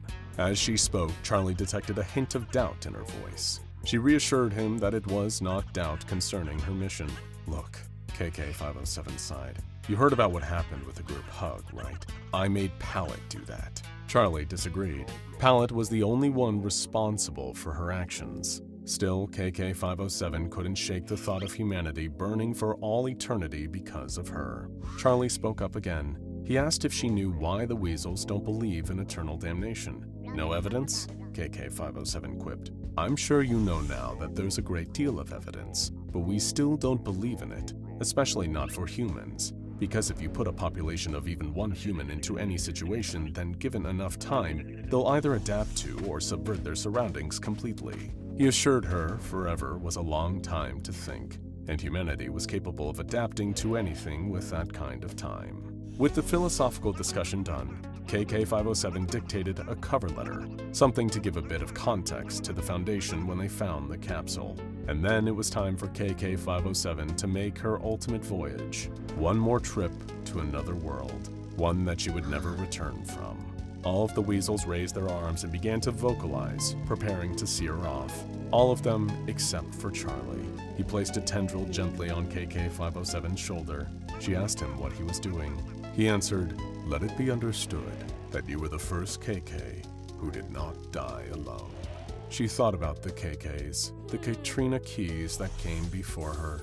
506 of them living and dying one at a time alone in a pocket dimension, hoping and praying the work would be done and humanity would be safe. Every single one of them lived alone and died alone in that empty little world. But not here, not now. She reached back and grabbed Charlie's arm. She closed her eyes. On August 10th, 2023, at 5:14 p.m., a mysterious lead-lined capsule manifested in the courtyard of SCP Foundation Site-59. It was coated in an unidentified liquid, found to be organic in nature, and containing traces of human DNA. Inside the capsule, there was a USB thumb drive containing several documents. Curiously, many of these documents appeared to belong to the SCP Foundation, but they did not match any current documents on file. There were 2 additional files included, each more perplexing than the previous one. The first was an audio file, seemingly made up of randomly selected audio clips cut together to form a message.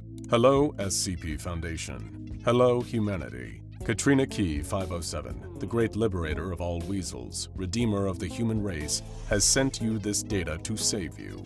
It was not easy to transmit this information into the past, but she has sent this to warn you.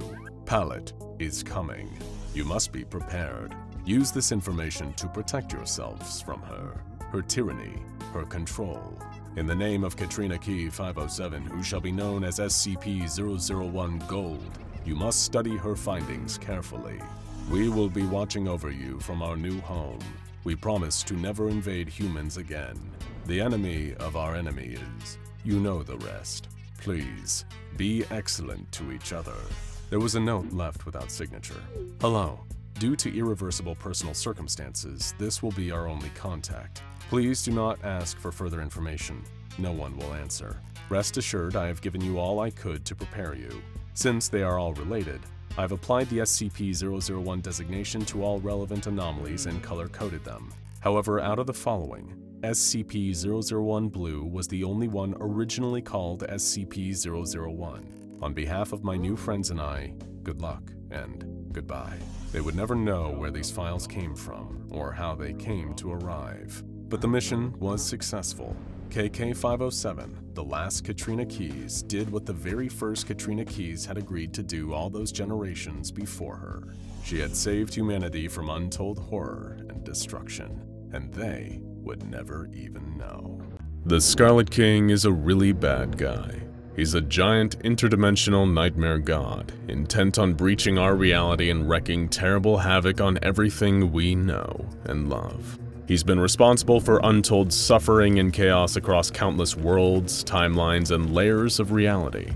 To many, he's even somewhat of a final boss to the SCP Foundation. And just when you think he couldn't get any worse, it turns out that he's also a deadbeat dad. Not only did the Scarlet King once have a cult literally named the Children of the Scarlet King, before it was destroyed by Dr. Montauk and the SCP Foundation, he also had at least 7 actual children. Each one is speculated to be a powerful anomaly, but it's tough to find concrete answers as to who or what exactly most of them are. So today we're putting on our researcher hats and digging deep into the Foundation's lore to present our theories on the potential progeny of the SCP Foundation's greatest enemy. And if nothing else, we may finally be able to get this Dark Lord of all evil to start paying all the child support he probably owes by now.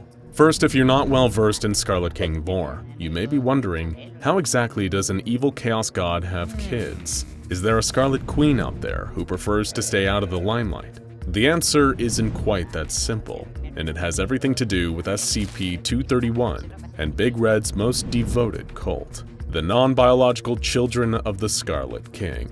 They kidnapped a group of 7 girls and performed a number of dark rituals that resulted in them becoming vessels for the Scarlet King's 7 terrible kids. These 7 girls have become known as SCP-231. Anyone who accesses those files, and trust us, they aren't a pretty sight, will find that the containment procedures mostly involve performing the infamous Montauk procedure on the surviving girls to keep them from giving birth. 6 of the 7 brides have given birth to nightmares beyond comprehension and are now dead, with only one still remaining successfully contained.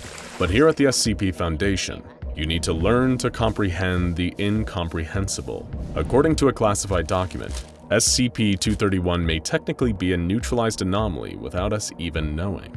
And incidentally, this gives us our most certain answer on the Children of the Scarlet King.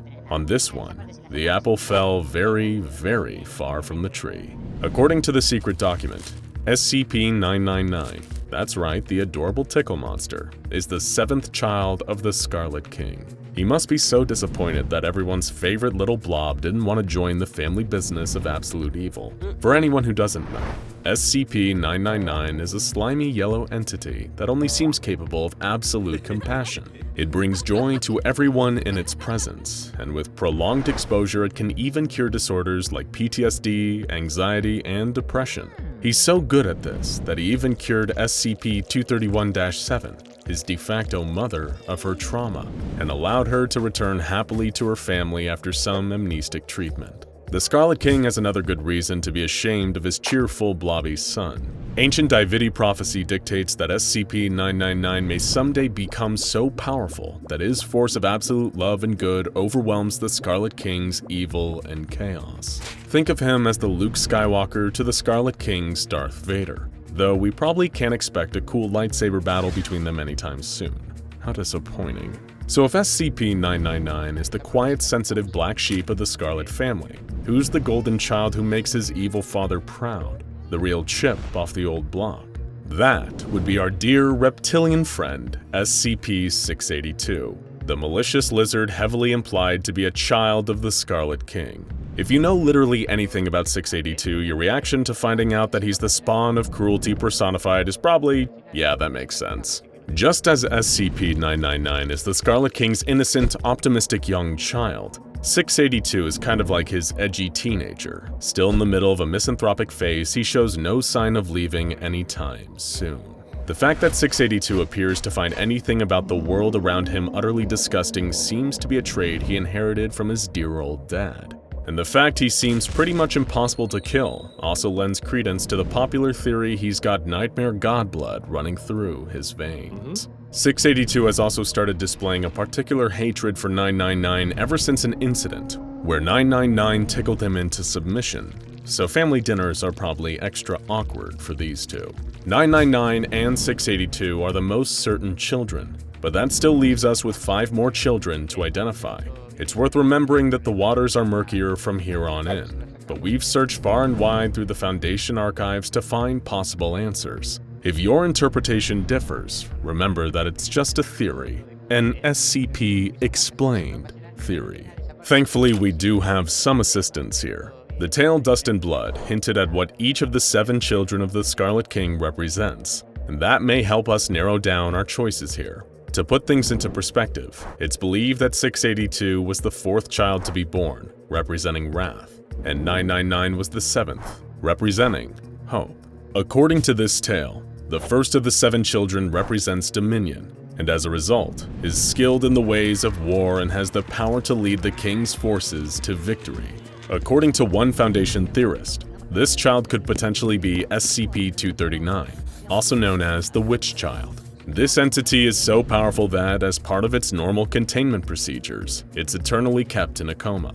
Why? Because this seemingly normal child has dominion over reality and can change it to her whims. Her thoughts are so powerful that just her brainwaves can damage physical matter, and she can make things disappear or manifest in an instant. She's also impossible to kill, with skin that's almost totally impenetrable. Much like SCP-682, she's also frighteningly strong in both the offense and defense department. We're talking about such a powerful telepath that Dr. Clef has campaigned for her immediate termination, just because it's safer that way. This is certainly a frightening wonderkin that the Scarlet King would be proud to call his daughter. Next, the 2nd child. According to the prophecy, this child represents longing. The child has the power to bring forth armies, which will help the Scarlet King in his conquest. For this, we actually have a pretty unconventional theory. SCP-029, also known as the Daughter of Darkness. If the name alone wasn't enough to suggest that she's got an extremely sinister father, she also fits the profile of being very aggressive and incredibly hard to kill. But even more damning is her connections to the symbology of longing. One of her most dangerous powers is causing men to fall into almost trance-like devotion to her. After spending time around her, they're suddenly willing to murder in her honor, strangling their victims in hopes of raising Kali, the Hindu god of destruction, whom has many similarities to the Scarlet King. She certainly fits the bill of someone capable of raising armies in the Dark Lord's name. One strike against our Scarlet King connection theory is that the file states the Daughter of Darkness was first discovered in India, which wouldn't match up with the other information we know to be fact. However, while this is a long shot, given the sensitive nature of everything involving the Scarlet King, it's extremely possible that false information was supplied to bury the connection. Considering the cover-ups and lies involving anomalies like SCP-1000, this certainly isn't an unprecedented move on the part of the Foundation. Next, the 3rd child. This child is associated with all things desolation, implying destruction, fire, ashes, pestilence, and death across the battlefield. When it comes to spreading destruction and death on a mass scale, one particular SCP comes to mind: SCP-058, the Heart of Darkness. This creature has Scarlet King written all over it.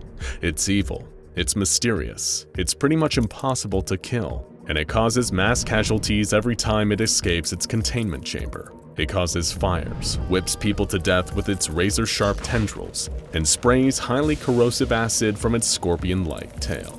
And it's even red. Given that we know for a fact this entity suddenly emerged out of something that's now been expunged from the records in an undisclosed site, it's extremely possible that the entity 058 came from was SCP-231-3. This is a child that the Scarlet King would definitely be proud of, given that it's impossible to reason with and feels solely motivated by causing destruction, misery, and chaos. We can't think of an entity that better suits the desolation moniker than SCP-058. Next, skipping past SCP-682 at number 4, the 5th child of the Scarlet King is associated with the loose concept of lack. The prophecy then goes into more detail, saying that this child is powerful in the ways of magic, and is able to use their abilities to cause great destruction. Here we have another unconventional proposal. What if child number 5 wasn't actually a child, but children? That's because we think this description perfectly fits SCP-1765, the nightmarish reality warping sisters, who we think may actually be triplets of the Scarlet King's 5th bride. Now hear us out. These are actually some of the most powerful enemies the Foundation has ever attempted to contain, and we know nothing about their past before being bound to a few objects by the Serpent's hand. These sadistic reality warpers are so devastatingly powerful that the only action the Foundation can take against them is letting them have free reign over the containment site they currently inhabit. All the Foundation can do is hope they never get bored of tormenting the people inside. As we all know, the Scarlet King despises science, progress, and order, so perhaps a perfect punishment for the Foundation in his many eyes is giving them a taste of their own medicine. The sisters, though particularly their ringleader, are a perverse shadow of the Foundation's love of the scientific method. They take these methods and use them for an activity that the Scarlet King finds much more enjoyable: tormenting and killing people.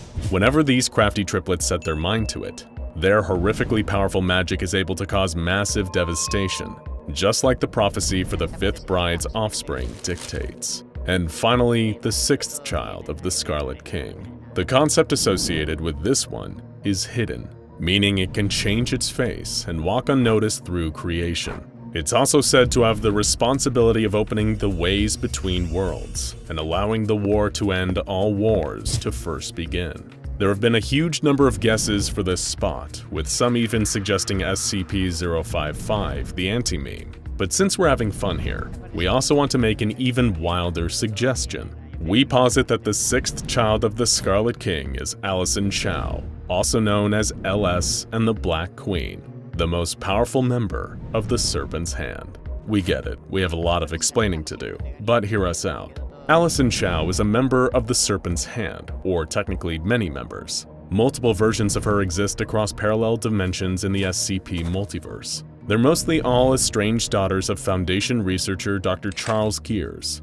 This estrangement leads them to collaborate in the Wanderer's Library, the secret base of the Serpent's Hand, to conduct raids on the Foundation in revenge. But what if the leader of these alternate Allisons had an ulterior motive? Because in the infinite number of possibilities offered by the multiverse, this one was not the daughter of Charles Gears, but the Scarlet King. She's merely using the pain of her counterparts to manipulate them into accomplishing her true father's goal, undermining the SCP Foundation. Let's break it down. The hidden child is prophesied to walk unnoticed through creation. Not only does Allison Chow appear human, the use of SCP-268, a newsboy cap that causes the wearer to become unnoticed, allows her to walk anywhere through creation without being detected. But most importantly of all, the hidden child is said to be the one who opens the way for the Scarlet King's entrance into our dimension. And Allison Chow has access to the Wanderer's Library, an unfettered access point between dimensions. If one of the infinite Allisons was the secret daughter of the Scarlet King, would the Wanderer's Library not be a perfect way for him to leave his own dimension and enter ours? She could be the final piece he needs, hidden under the nose of the Foundation and the Serpent's Hand, making all the secret power plays to allow for the Scarlet King's eventual bloody revenge on our world. Unless, of course, SCP-999, the family disappointment, stops him first. We realize that some of these theories may seem surprising, but when it comes to the anomalous, especially the Scarlet King, the only thing you can ever expect is the unexpected. Do you agree with our theories? If not, who do you think are the children of the Scarlet King? Let us know down in the comments. One thing is for certain. We hope we never meet any of the terrible tyrant's nasty children. Except the Tickle monster, of course. He can hang with us anytime. Any changes today? The younger security officer Zach asked as he stepped into the watchtower. As if, replied his superior, a jaded, cynical old man who insisted on being referred to as Mr. Jefferson. The darn thing hasn't moved, spoken, or done so much as stretch one of those wings of his. Another day at the office then, Zach joked. Through the window, the pair of them looked through at the towering figure a few kilometers away. SCP-001, the Gate Guardian, stood motionless, its fiery sword in its hand, ever protecting its post at the precipice between our world and paradise. It had long been stationed at the entrance of a dimensional gateway that led to what was believed to be the Garden of Eden, described in the biblical Old Testament. Much like the security officers in the Foundation's base tasked with watching the Guardian, this was pretty much the extent of the day's activities. Hey, did you see that news about the transfer posting? Zack asked, trying to stave off boredom with as much conversation he could squeeze out of his fellow officer. Yeah, I saw it. Mr. Jefferson scoffed, rolling his eyes. What possesses someone like Robert Montauk to come down here? Must have wanted a quieter post, Zack reasoned, looking out at the stillness of the Gate Guardian. Won't find one any quieter than here, Jefferson mused. Him showing up will be the most exciting thing that's happened here in a long while. Unbeknownst to both Zack and Mr. Jefferson, Dr. Robert Montauk would be only joining the team at the Gate Guardian observation site for a short while. Not one of them, nor anybody else within the Foundation, could ever guess Montauk's true intentions behind venturing there in the first place. He wanted an audience with the Gate Guardian itself. Approaching the colossal 1,000-foot-tall being, Dr. Montauk crossed the threshold of the minimum safe distance from the Guardian. Given the sheer heat of its weapon, hotter than Earth's sun, anything within a kilometer of SCP-001 was at risk of being obliterated, vaporized into atoms if they didn't turn back, which, through a voice that immediately rang out in Montauk's ears, the Gate Guardian commanded him to do. Leave! Its psychic message boomed. Wait! Dr. Montauk urged, holding up his hands in what would have been a futile defense against the Guardian's sword. I know what you do when people don't listen to your commands, but please, just give me a minute. There was silence. SCP-001 didn't reply. There was nobody else close enough to hear Montauk speak to it. So, he continued. You are impossibly old. We know that much about you. And because of that, you must have seen things that we can't even begin to imagine, much less fully comprehend. But I've come a very long way to request that you impart some information to me, if you can. He paused again, as if waiting for a reply that never came. The Gate Guardian merely stood in the same defensive, unwavering stance. Tell me, please, how much do you know about the Scarlet King? By this point in time, although the Foundation was yet to realize, Dr. Robert Montauk was slowly going insane. His investigations into an anomalous entity known as the Scarlet King were gradually corrupting him, as he tried relentlessly to quantify exactly what this entity was and how great of a threat it posed. Little did Montauk realize that, in trying so hard to define and comprehend the being, he was inadvertently fueling its power. The Scarlet King was an interdimensional warmonger, an embodiment of hatred and chaos, and Dr. Robert Montauk was slowly falling under the King's influence. Upon hearing the tiny human figure utter his question, the immense Gate Guardian rebutted with another single-word psychic command, one it had never been recorded giving before. Witness! As if his increasing instability and the creeping influence of the Scarlet King hadn't made Montauk feel bad enough, he instantly felt sick. There was a searing pain behind his eyes, like he was staring directly at the sun, accompanied by a nausea that made his head spin. It took a moment of enduring the horrific sensation before he realized what was happening. The Guardian was trying to show him something. Rather than give any information on the Scarlet King verbally, SCP-001 was imparting a psychic vision onto Montauk, a memory of events long past, the answers he sought, a warning, or perhaps all three. The vision showed Montauk a time so long ago that it couldn't ever be forgotten, for there was barely anyone alive to remember it in the first place. It was eons in the past, long before the comparatively recent dawn of humanity, a time only spoken of in the Dust and Blood Tablet, an artifact of the Davite civilization, some of the earliest worshippers of the Scarlet King himself. And there, marching up to the entrance of Eden, was the crimson-clad eldritch abomination and a horde of horrors with him.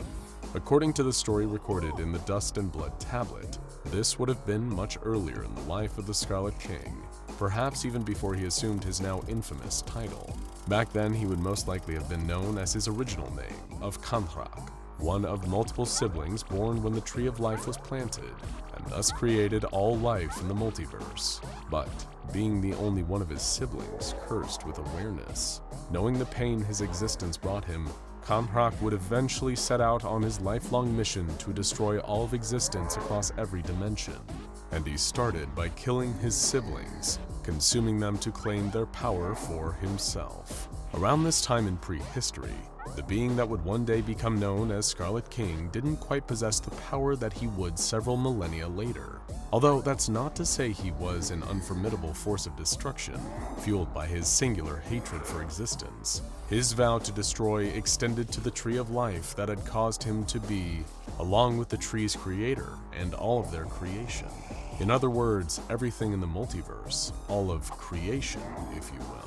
So what was the Scarlet King doing there so long ago, at the dimensional doorway protected by the Gate Guardian? Well, beyond the boundary between it and the rest of the infinite multiverse lay the supposed Garden of Eden. While it is unknown if it is in fact the same Eden referred to in the Book of Genesis is up for debate, especially among the Foundation. But at a glance, even through the gate, it certainly does look like a paradise. The space is filled with lush vegetation of astronomical size, populated by a number of beings that seem to resemble the Gate Guardian itself. And there, protected by its watchful caretaker, are two trees. One is thought to be the Tree of Knowledge, that Eve was tricked into eating an apple from during the Book of Genesis. The other, however, bears an unknown type of fruit, and is widely believed to be the Tree of Life. Now back in the modern age, there's never been a conclusive link between the Tree of Life mentioned by the Davites and their barbaric civilization's legends regarding the creation of the Scarlet King.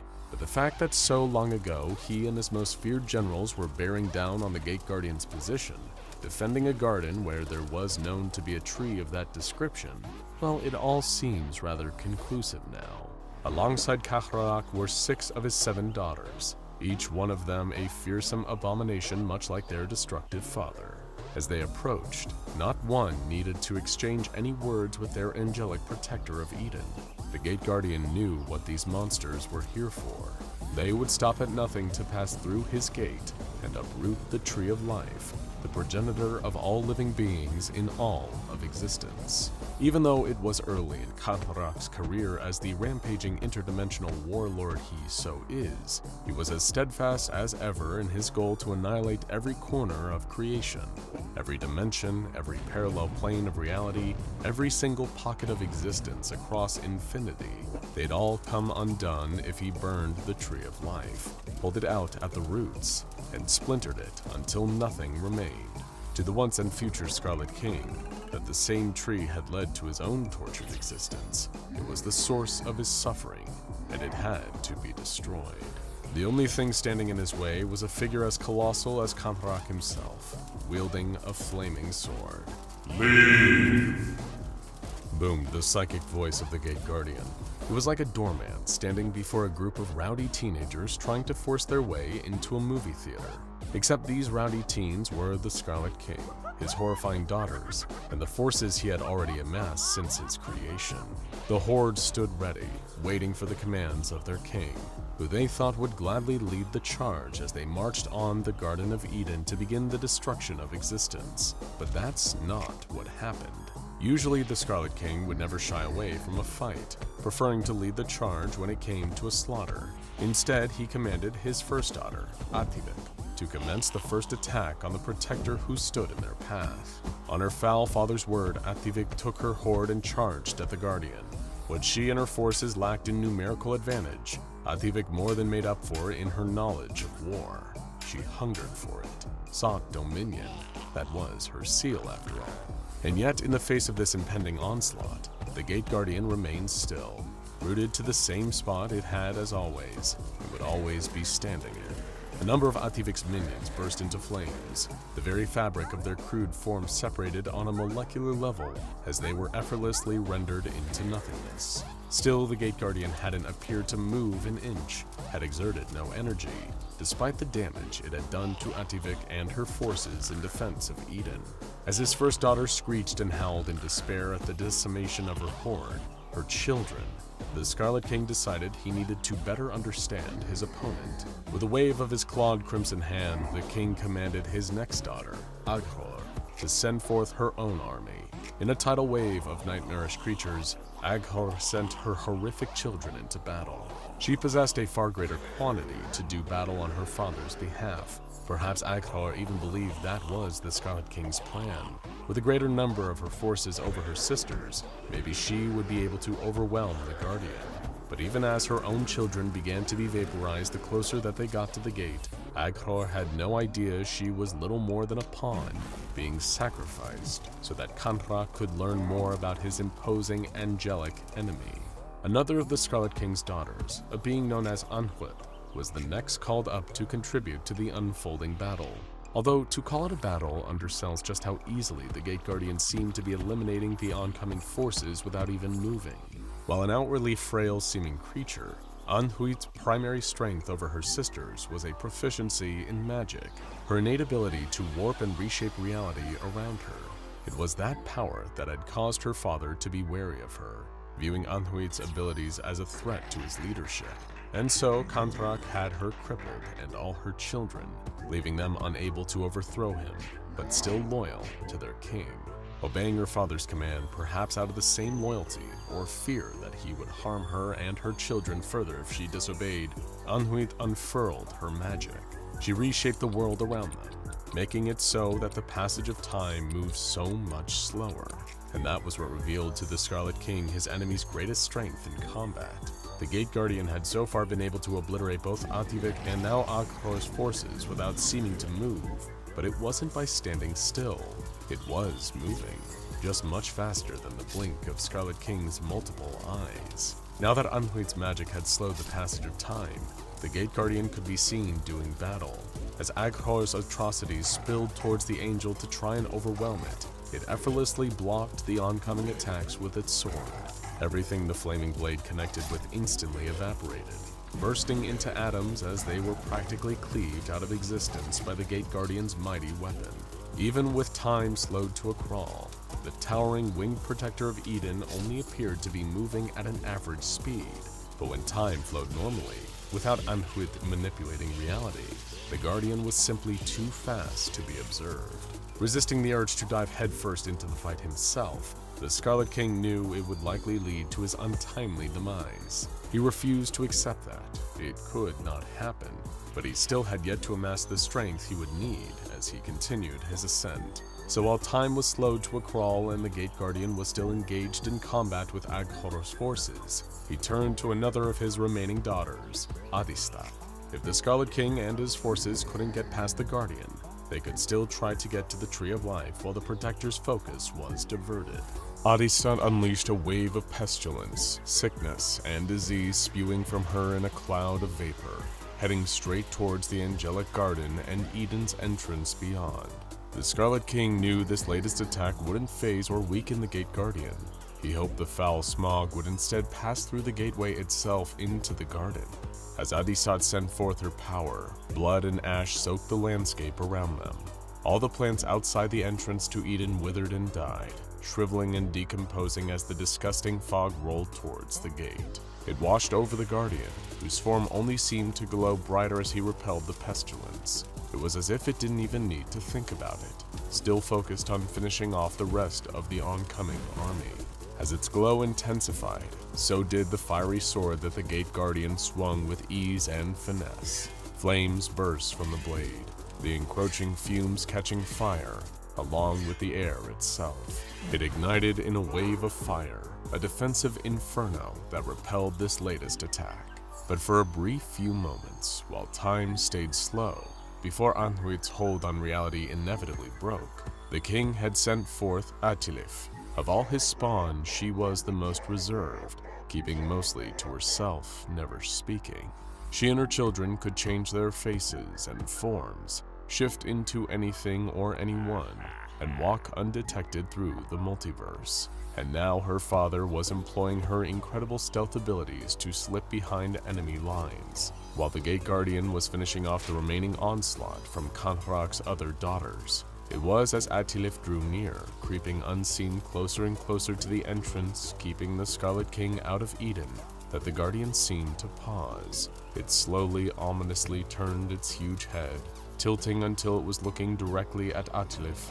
If its expression could be seen, maybe the Gate Guardian would almost be impressed that someone was able to sneak past it. After all, it was a feat that no other being in creation could ever hope to accomplish. But then again, with its steadfast conviction and dedication to its protective duty, maybe it would have looked upon Atilif with anger. With a cleaving swing of its scorching sword, the Gate Guardian unfurled a tidal wave of fire that engulfed everything around it. Not just Atilif, but Ativik, Aghor, and Adista.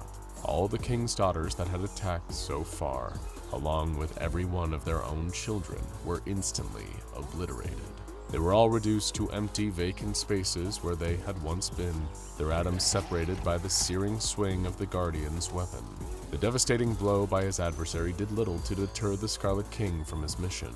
He was still set on destroying the Tree of Life, and no loss was too great in his pursuit of destroying existence. He barely cared that 4 of his own daughters had just been unmade by the Guardian.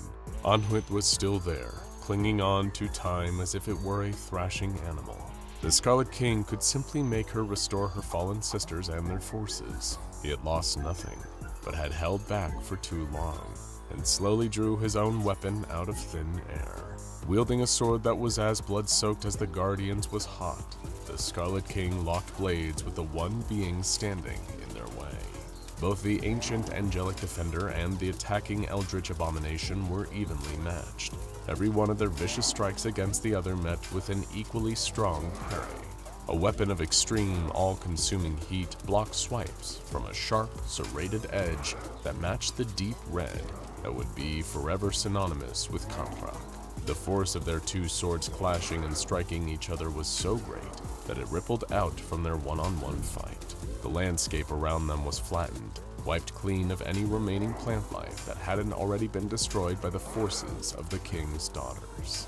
Despite having acquired nowhere near the power he would thousands of years after this fight, the Scarlet King was still a formidable force in single combat, and yet the Gate Guardian seemed incapable of tiring or weakening, still standing strong against the onslaught. Even after wiping multiple armies out with its flaming sword, the Guardian was still able to hold its own against the Scarlet King, who was furious, enraged at being so close to the Tree of Life, yet unable to get past his angelic adversary. He'd need to be stronger, faster, even more ruthless than the warlord he already was. Despite Anhuit slowing down time, the King and the Guardian were at a stalemate. Time. That was it. The Scarlet King needed more time. Withdrawing from the fight, he realized that this was a battle that could not be won by sheer brute force alone.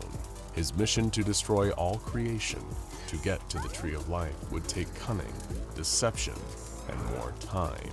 If he let it, the Gate Guardian could easily kill Kamprak. Its flaming weapon could cleave him out of existence, and that would end the King's torment. But it wouldn't be enough. A death would be unsatisfying, knowing that the rest of existence would go on after he was gone. The Scarlet King couldn't accept that. It wasn't enough. So he did the one thing nobody would expect of him. He made a deal with the Gate Guardian. It was an action still fueled by his infinite hatred for all existence, his yearning for total chaos. The Scarlet King knew that one day, an event would arrive where the Guardian and the other beings like it in the Garden of Eden would spill forth and deliver judgment on this world. And when that rapture happened, the Tree of Life would be undefended. The Scarlet King bartered with the Guardian that he would retreat for the time being, so he could spend eons amassing more and more power. Then, when the fateful day arrived, the Gate Guardian would allow him into Eden to destroy the Tree of Life, while it and its brethren were busy conducting the rapture. Halting their fight, the Scarlet King offered a crimson claw to the Gate Guardian's burning hand. Returning to reality from the intense vision, still feeling sick at what he had witnessed, Robert Montauk looked up at the still, silent form of the Gate Guardian. Did you do it?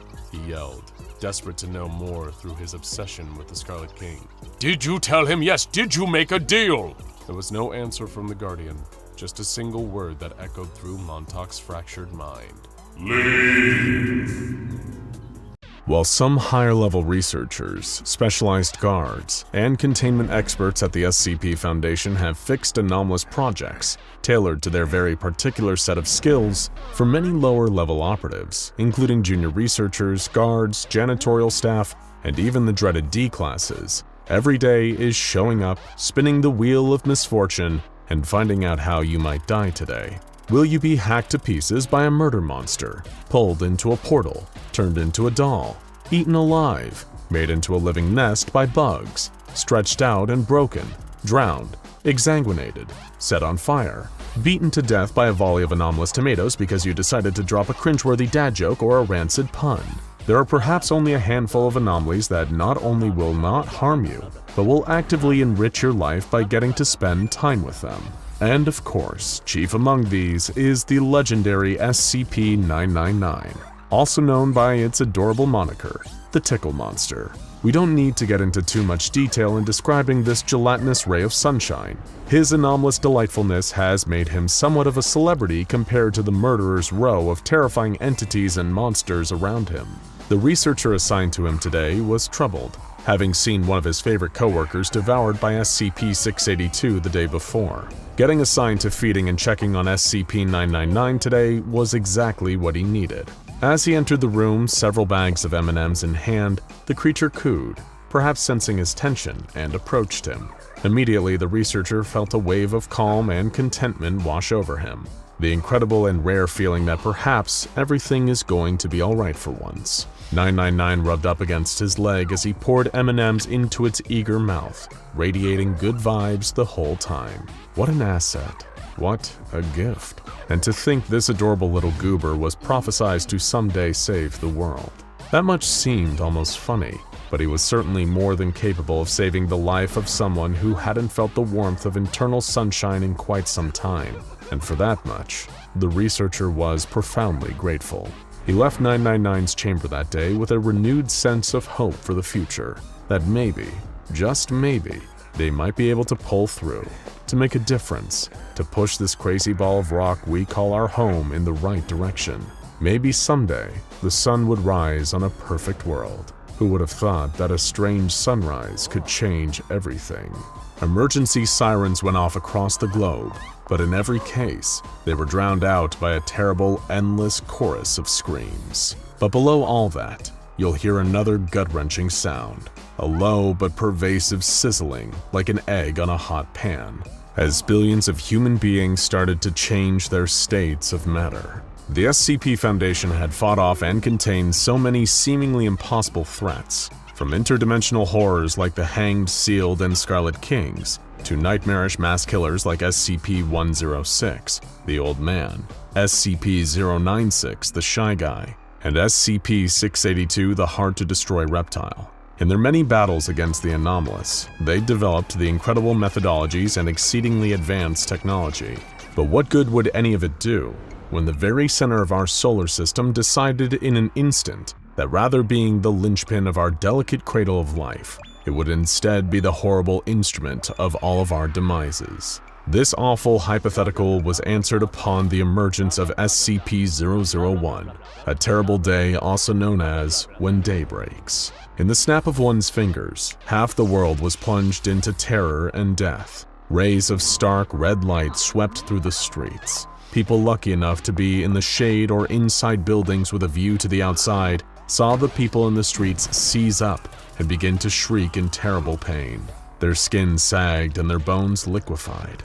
Their bodies dropped down to the ground and coalesced into gurgling, retching puddles the color of melted flesh. Those who saw this abomination happening would never forget it. It would stay with them for the rest of their lives. It would endure like a stain on their retinas, an afterimage burned into the plasma of an old TV screen. But here's a slight consolation. For most of the human race, the rest of their lives wouldn't be that long. The sudden insanity taking over the world caused the SCP Foundation to do something drastic. Step out of the shadows. Metaphorically speaking, of course. The legendary Foundation motto had been reversed. They would die in the light, so that humanity could live on in the dark. Thankfully, the very concept of the day gave them one advantage. While one side of the Earth was effectively doomed the second the process began, the other side had a 12-hour head start before the sun turned its terrible eye to them. Sirens went off in the middle of the night, waking people up groggy, rubbing the sleep from their eyes. Every television and radio and internet-enabled device in their home was playing the same message, direct from the SCP Foundation, which now had effectively commandeered the entire US government, along with the rest of the world. It gave them directions to the nearest Foundation containment site and told them that if they didn't immediately comply and find their way to safety, they would experience a terrible death by sunrise. And if you're at all familiar with human beings, you've probably already predicted that they didn't just calmly wrap themselves up, make their way to their cars, and form an orderly line to the various Foundation containment sites located around them. It was, in fact, total pandemonium. As the solar clock ticked down, slowly marking off the seconds that anyone outside had left to live, the only human beings with a meaningful head start began to go insane in a number of varied and interesting ways. Some who took the situation seriously and acknowledged that the sun was indeed going to wipe out most of humanity simply cracked under the pressure. There were those who went into totally catatonic states, rocking back and forth in the corner and refusing to respond to any stimuli. Some became erratic and violent, with unpredictable behavior that harmed themselves and others. After all, what was the point in acting normally anymore when the complete crumbling of human civilization was imminent, and their only hope was some shadowy organization they'd never heard of? Some, not heeding the warnings seriously enough and prompted by greed and opportunism, tried to take advantage of the situation financially. Some smashed windows of local stores and looted, or broke into the homes of neighbors who had already fled in hopes of furloughing their property. Others were a little more creative, setting up short-term everything-must-go nighttime fire sales for their brands of essential oils, nootropics, and nutraceuticals, claiming all of them had the power to ward off or cure the new effects of the sun. Others completely denied the possibility that any of this was real, and claimed that the messages from this so-called SCP Foundation were actually just a front to take away their freedoms and trap them in underground government camps. They staunchly refused to follow any of the safety guidelines that the SCP Foundation put out, claiming, "If you try to take away my First Amendment rights, you're gonna take away my Second Amendment rights." While riding around in their pickup trucks and SUVs blasting Kid Rock's "Don't Tell Me How to Live" at ear-splitting volumes. Naturally, they had all melted into screeching puddles of liquid flesh by sunrise. Some were not victims of their own bizarre choices, but were doomed by the sudden terrible fear and panic of the circumstances themselves. The highways were gridlocked, cars stuck as far as the eye could see. So many had rushed to escape during the initial wave that means of transport soon became choke points, like clogged arteries in a dying man. People do irrational things when they're scared. Riots broke out in the streets, fighting, killing, burning. Everyone hoping for some means of meager control over a situation that had long been out of any of their hands. Some were too far away with not enough time to close the distance. What could they really do but just sit around and wait to die? The hours marched on as the Earth made its slow turn towards the sun, leaving one decimated half in darkness and the other a sitting duck for its terrible effects. Hundreds of thousands had made their way to the containment sites and safely gotten inside, but still so many millions were left outside. It was a slaughterhouse, one great big global meat grinder, and every moment that passed, the handle turned, and any humans left outside got just that little bit closer to the grinding, gnashing gears below. Site-19, being the largest containment site on the Foundation books, also became humanity's only bastion.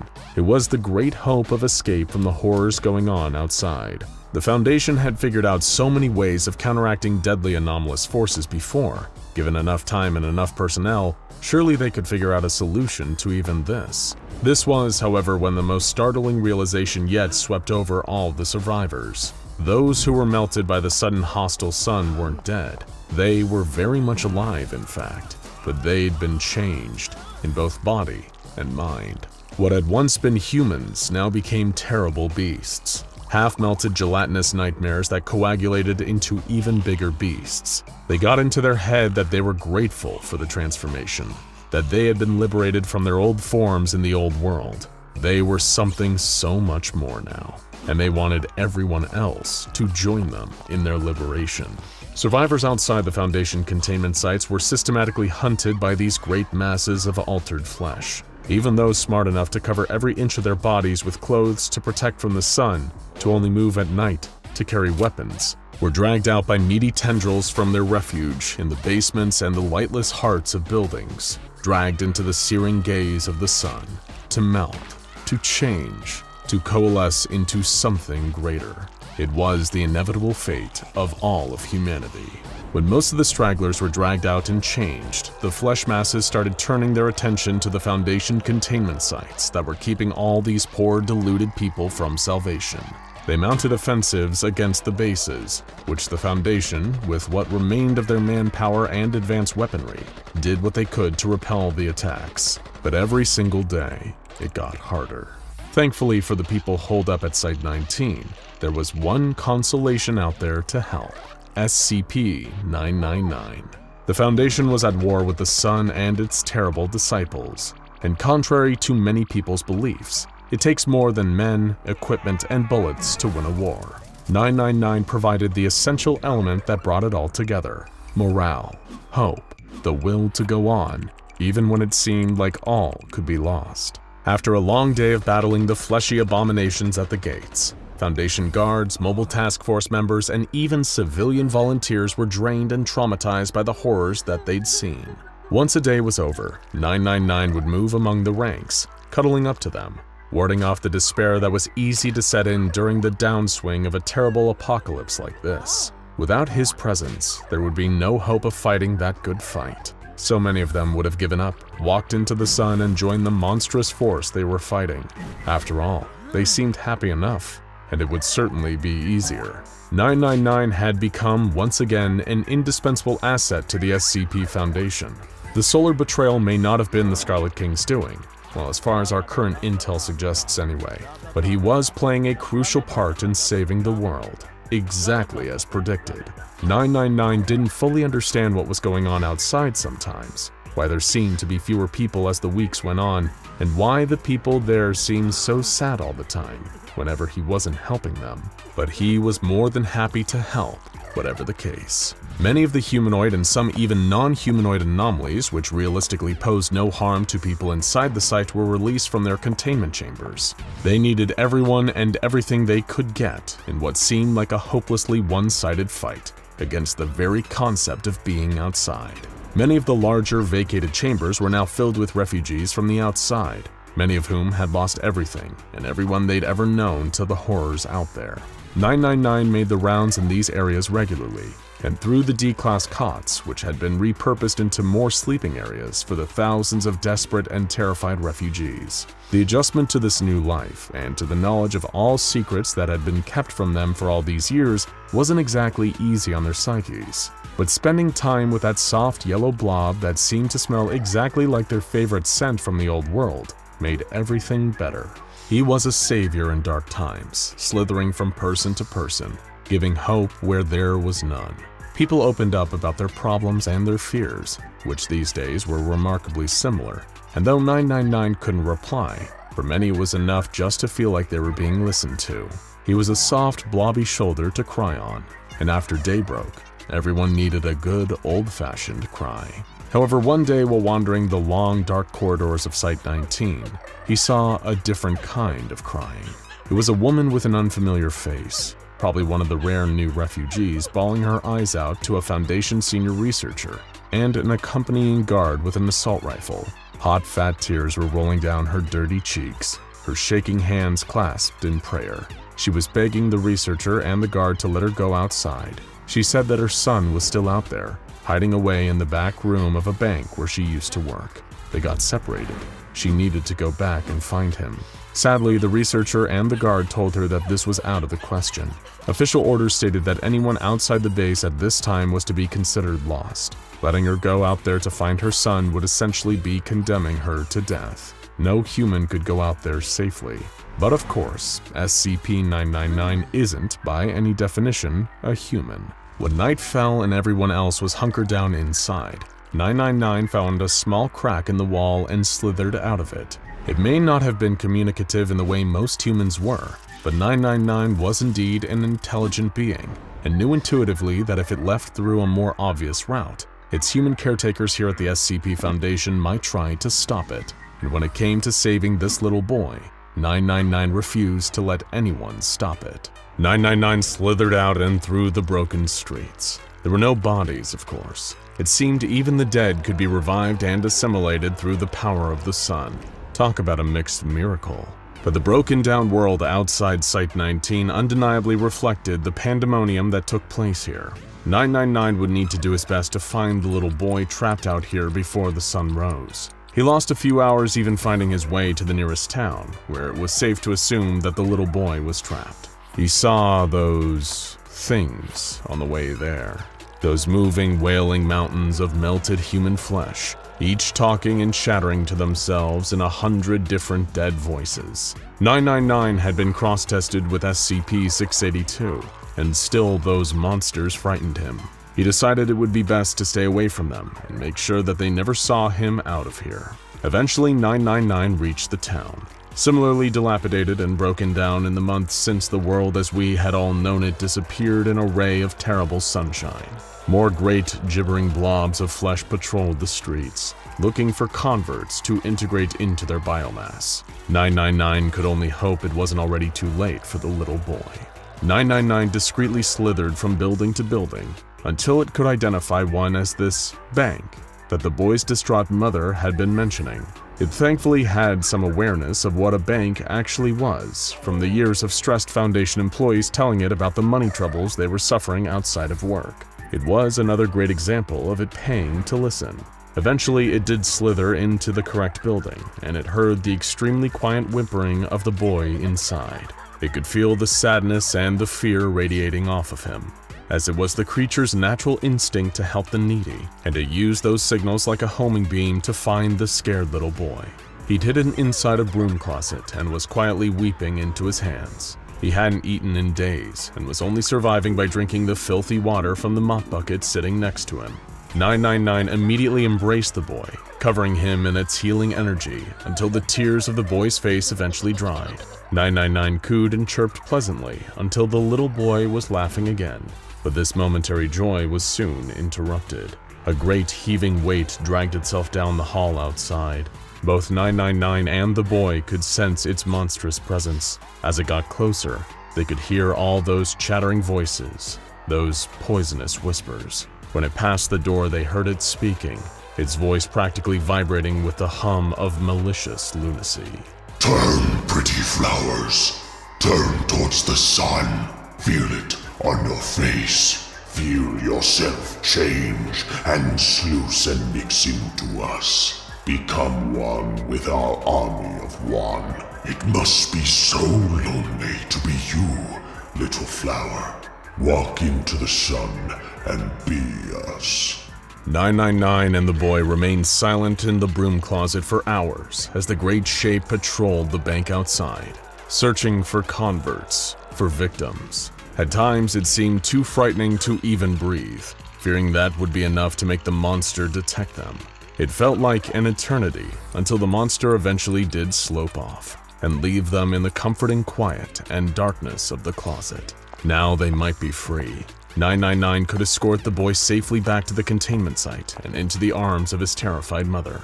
But when they opened the door, they saw a terrible sight.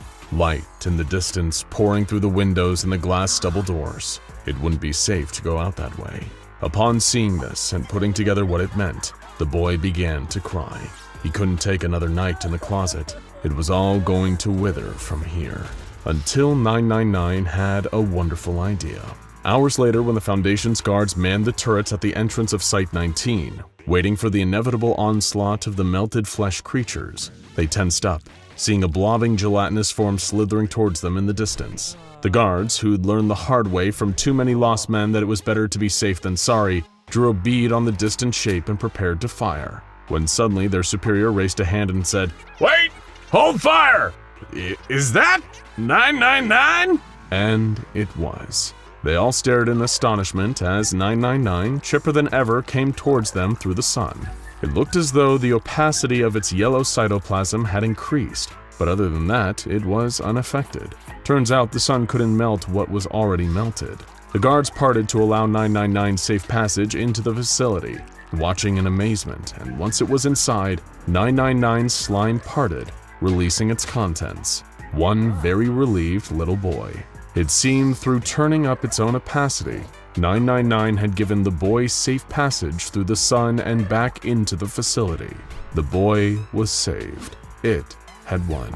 Not long after that, there was a tearful reunion between mother and child, and a brief flash of hope in this dark and terrible time. 999 didn't stop to bask, of course. It returned to its duties, keeping up staff morale and helping the refugees heal from the horrors they'd seen.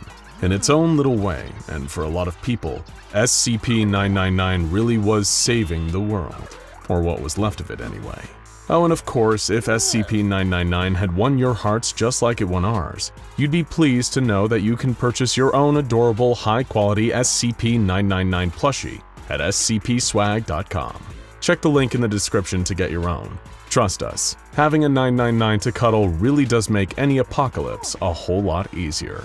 The SCP Foundation is no stranger to pure evil. Whether it's a reptile that wants to end all life, a sadistic old man with his own torture dimension, or the personification of death itself lurking beyond a limestone cavern. But what if there was something even worse out there? The embodiment of chaos and cruelty, existing across multiple realities and dimensions. And what if it was coming for us? This is the Scarlet King, believed by many to be the ultimate evil behind much of the trouble the Foundation has faced, and some even speculate that fighting him was the reason the Foundation was created in the first place. But what exactly is the Scarlet King? He's known by many names, almost always including some allusion to the color red, and then a reference to royalty or power. Harak, Kaharak, the Red Shah, the Crimson Khan, PTE 616 Mendez Ex Machina, the Laha Raja, and, of course, SCP-001, to name a few. And like many of the Foundation's mysterious enemies, stories about his true nature and origins abound and are often contradictory. According to the official SCP-001 files of Tufto's proposal, symbology of the Scarlet King has existed in multiple cultures throughout history, with the king often depicted the same way, as a huge red demonic figure, often wearing a gold crown or other headdress indicating royalty. He shows up looking similarly within different cultures' mythologies, despite existing at different points in history or them not having the means to communicate with one another.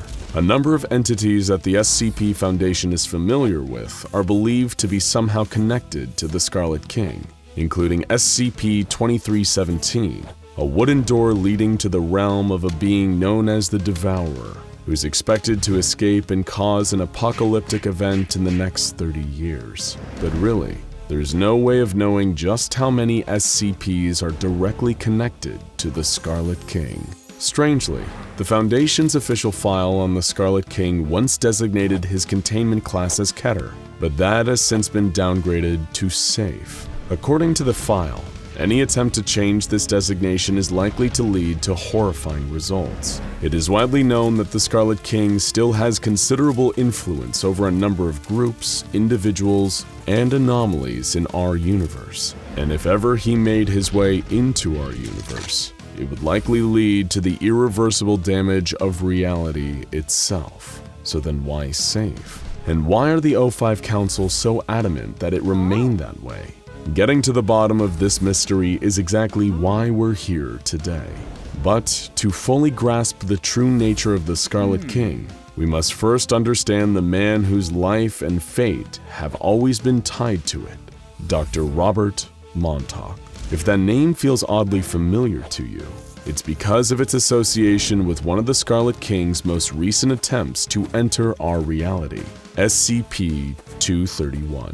This SCP, often referred to as the Brides of the Scarlet King, was formed of 7 women.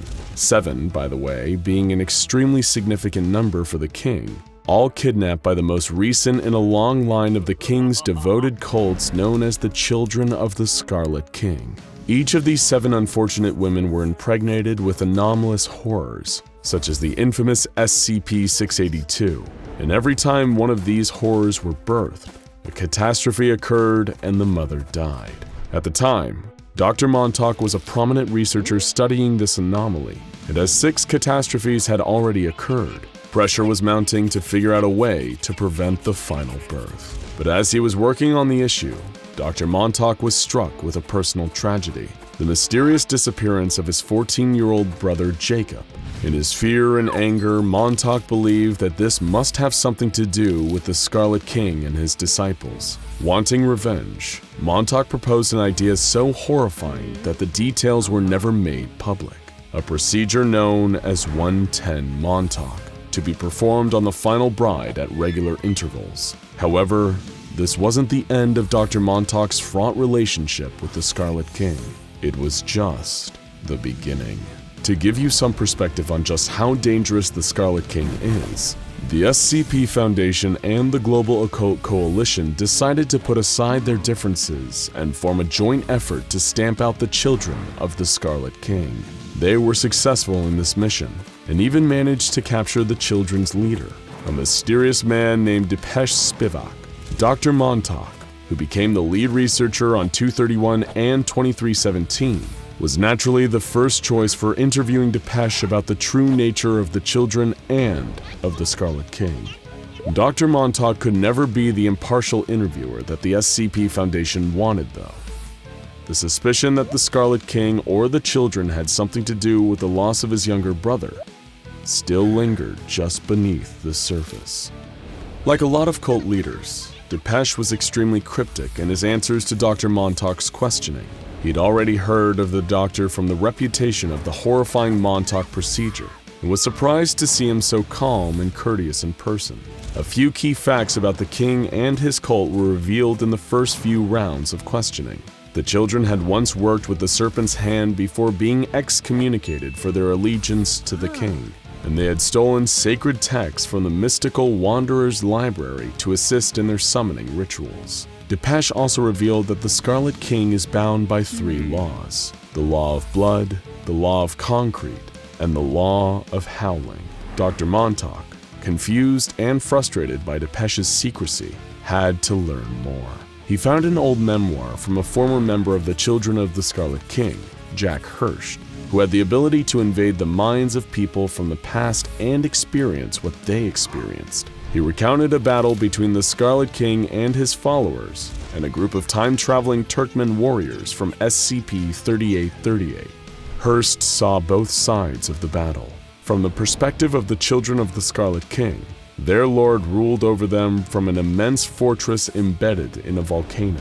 From the perspective of the Turkmen, the children were starved and beaten peasants, commanded by the king's voice in the roaring howl of the wind. Montauk also found extensive records of summoning rituals performed by various Scarlet King-aligned cults. Interestingly, some of them incorporated the use of carved SCP Foundation symbols. What could this mean?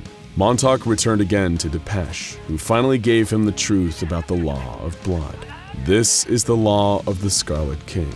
It's defined by poverty, violence, starvation, hate, and most of all, fear.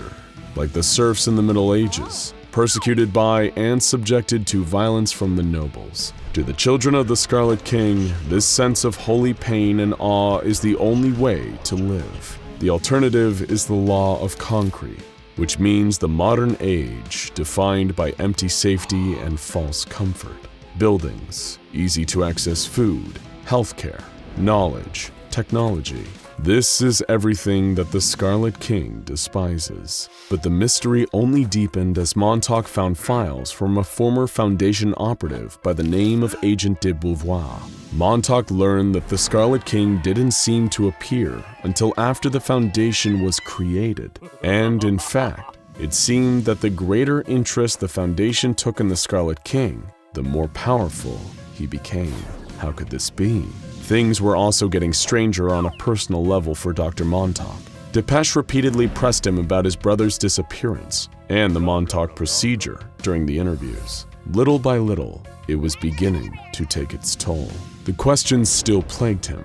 What was the law of howling? Who or what really is the Scarlet King? How did he come to be? Montauk's search was causing him to act more like the children of the Scarlet King, ranting about the horrors of the modern world, how all of us are living a lie, how the only honest way to live is suffering under the dominion of the Scarlet King. This philosophy is summed up in the words of one cultist named Ariadne Cartwright, who said, "We must learn what it is to die, to be enslaved, truly, brutally enslaved, with no compassion or compunction from our masters. We must learn what it is to be taken towards a single purpose, to know and truly understand our lack of agency. We must be beholden to the words of gods and darkness, the tempest-tossed refuse of a race of fools. We must kill modernity, postmodernity, with all its analysis and sneering observation. There is only one rule, the rule of chaos, for humanity, for life, for the Scarlet King." Basically, anytime humanity tries to exert control over the world, the Scarlet King gets stronger. Every time they try to understand or organize or categorize their world, the Scarlet King gets stronger. As colonial and imperial powers conquered and invaded lands like India, Africa, and South America, and subjugated their beliefs under Western ideas, the Scarlet King grew stronger. Montauk was beginning to truly understand the power of his enemy here, and even worse, he was starting to understand his part in it. Montauk, slowly being driven mad by the knowledge he was gaining, realized that the Scarlet King's greatest enemy, the SCP Foundation, was also its greatest asset. Every time they tried to understand the monster, to give him some kind of comprehensible form, they only made him more powerful. Just in time with Montauk's new revelation, a red crack appeared in the wall of Depeche Spivak's containment cell, a portal to the realm of the Scarlet King. Foundation staff found they were unable to enter the cell, and Depeche demanded a final interview with Montauk. With no other options, the Foundation relented. In their very last conversation, Depeche congratulated Montauk for finally understanding what he was dealing with. The Scarlet King, Depeche told him, is an idea, a concept. He is a being given power through the conflict between the old and the new. This is the law of the howling. The Scarlet King's endless rage at the direction the world and humanity has taken.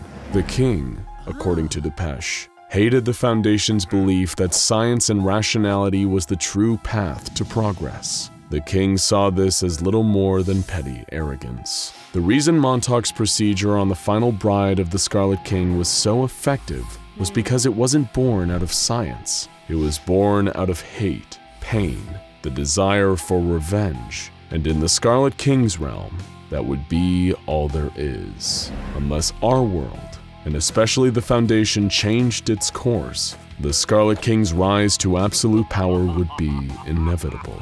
Montauk, his mind practically gone, asked one last question. Did the children or the Scarlet King take his brother, Jacob? When Depeche told him the answer, no. And in response, Montauk shot him dead, finally bringing an end to the children of the Scarlet King. In light of his new revelations, Montauk begged the O5 Council to change their ways in order to avoid letting the Scarlet King break into our reality. They refused, saying Montauk's ideas were too radical. But they knew they couldn't just ignore the threat posed by the Scarlet King. They would have to take some steps. And so the O5 Council of the SCP Foundation, the most powerful and secretive group in the entire world, in order to prevent the most dangerous threat that humanity has ever known from breaking into our reality and enslaving all the people of the world, finally did something.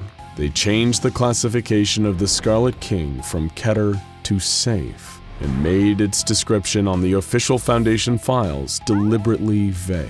The O5 Council thinks this will be enough to stop the Scarlet King's power from continuing to grow, but Montauk knew it wasn't enough. He had seen the truth, and he couldn't unsee it. While the Foundation was going on as normal, Montauk grew to despise them. He knew the Scarlet King was coming. He knew that he couldn't be stopped, and that our whole reality was little more than sitting ducks. Dr. Robert Montauk is no longer a researcher for the SCP Foundation.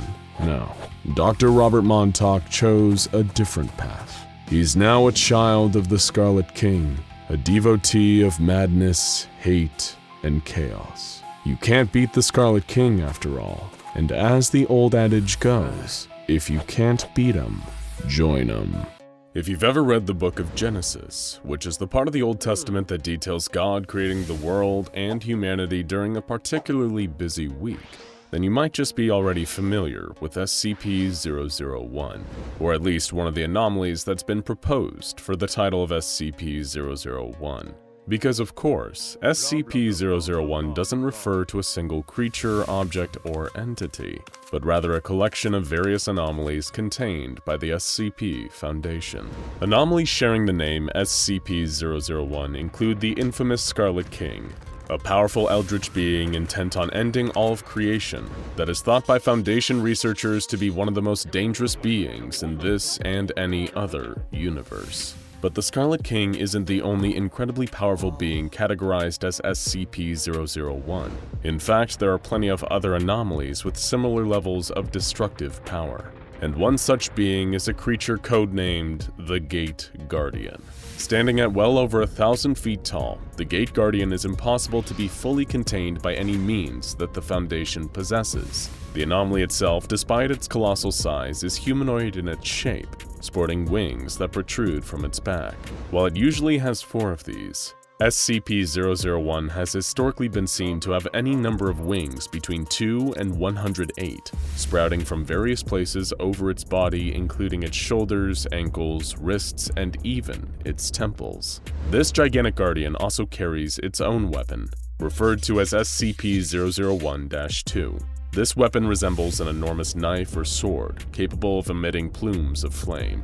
According to tests conducted by the Foundation, the temperature of the flames produced by SCP-001 rival that of our very own Sun. For reference, the Sun has a core temperature of over 27 million degrees Fahrenheit and 5,778 Kelvin at its surface, or almost 10,000 degrees Fahrenheit.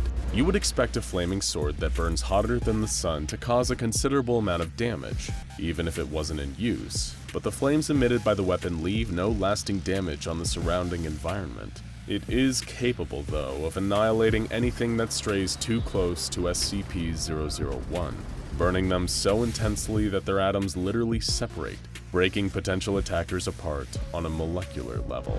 Much as its codename suggests, the Gate Guardian stands solemnly at the threshold of some form of dimensional gateway, which is equally tall as SCP-001 itself. Behind the Guardian is a lush grove, abundant with fruit trees of astronomical size, as well as other beings that share a similar appearance to SCP-001.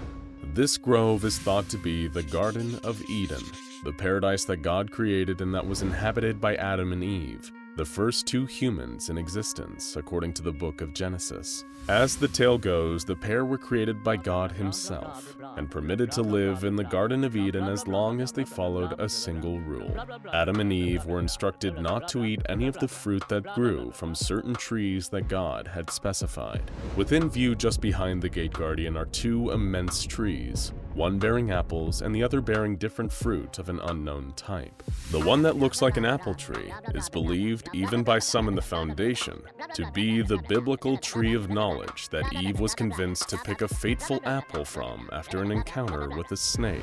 The other, the one with unidentifiable fruit, is thought to be the tree of life. However, this is all speculation, since it is currently impossible to venture through this gateway and verify if the realm beyond is truly the Bible's own Garden of Eden.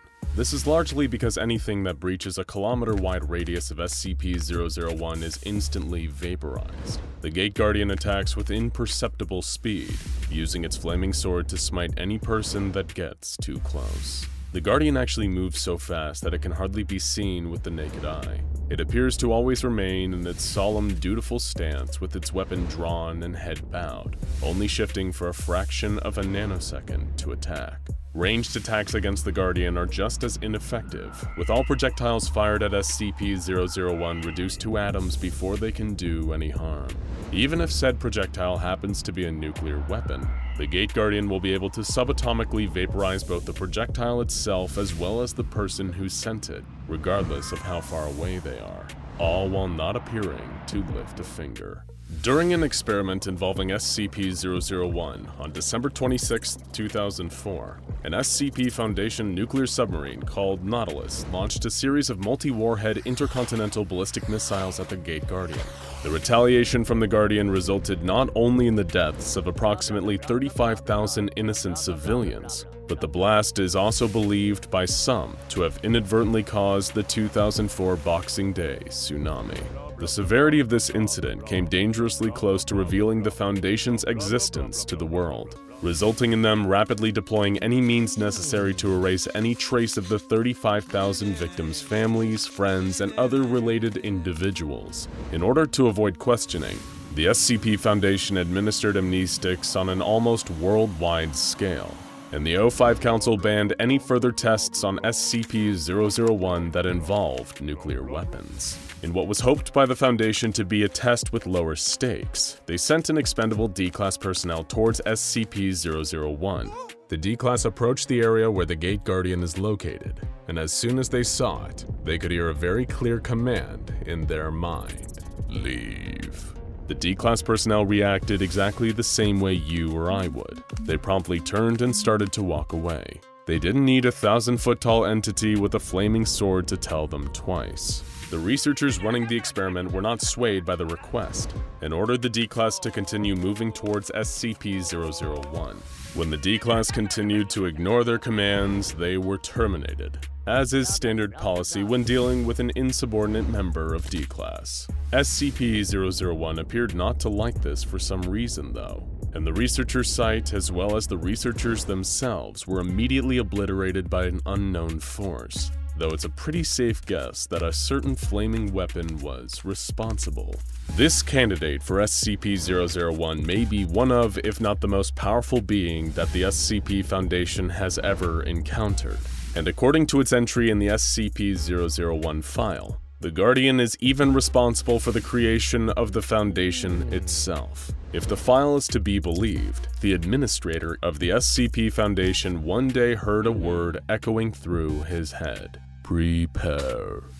This one-word instruction led him to starting the SCP Foundation, containing countless dangerous anomalies and entities in preparation for an uncertain future.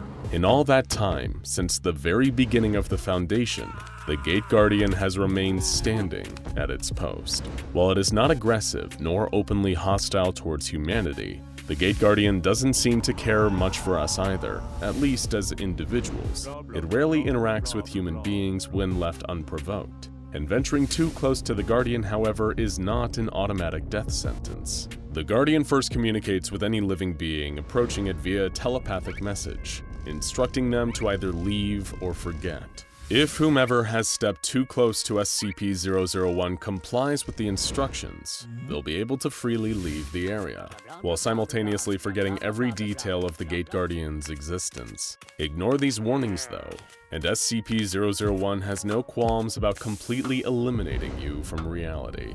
Given its enormous destructive potential, it is no wonder that the Foundation has tried to use the Gate Guardian to eliminate other dangerous SCPs, each with varying results. The Foundation at one time even attempted to use the Gate Guardian to destroy the infamously indestructible SCP-682, better known by the appropriate name of the hard-to-destroy reptile. Due to the malicious contempt SCP-682 holds for human beings and all other forms of life, it is perhaps one of the most dangerous anomalies the SCP Foundation has in containment. SCP-682 is also one of the few creatures the Foundation actively wants to terminate, a task made that much harder given that 682 can regenerate its entire form from as little as a single cell. The Gate Guardian had already shown time and time again that it was capable of massive destruction, and researchers working for the Foundation hoped to harness that power to rid the world of SCP-682 for good. 682 was placed on an unmanned vehicle and carried to within 1 kilometer of the Gate Guardian. the Guardian attacked the vehicle, seriously wounding but not killing 682. It seemed even the mighty SCP-001 couldn't kill the hard-to-destroy reptile. While the researchers were disappointed with this result, it is worth noting that 682 made a very interesting comment to the Guardian. 682 mentioned that the Gate Guardian is not Uriel, but a pretender. Uriel is the archangel that some religious texts describe as the guardian standing at the Gate of Eden with a fiery sword. So does this mean that 682 knows that the Gate Guardian is not actually an angel? Or that the location it is guarding isn't the Garden of Eden at all? Any truth or meaning behind these comments has, as of yet, been undetermined by the SCP Foundation. A later experiment involved both SCP-001 and SCP-073. The anomaly otherwise known as Cain. Cain is a male humanoid of possible Arabic descent whose arms, legs, spine, and shoulders are replaced in an almost cyborg-like fashion with beryllium bronze. Much like the Gate Guardian, SCP-073 may also be the same as the one mentioned in the Bible's book of Genesis, who, according to the biblical story, murdered his own brother Abel out of spite. As punishment for his actions, Cain was cursed to eternally suffer for his wrongdoing. In the case of SCP-073, any damage inflicted on him is deflected back to the attacker, but Cain is made to feel the pain of the attack. Any plants or plant-based matter withers and rots in his presence, and he is cursed with a perfect memory, keeping him forever haunted by his murder of Abel. When Cain was brought before the Gate Guardian, an unknown incident occurred.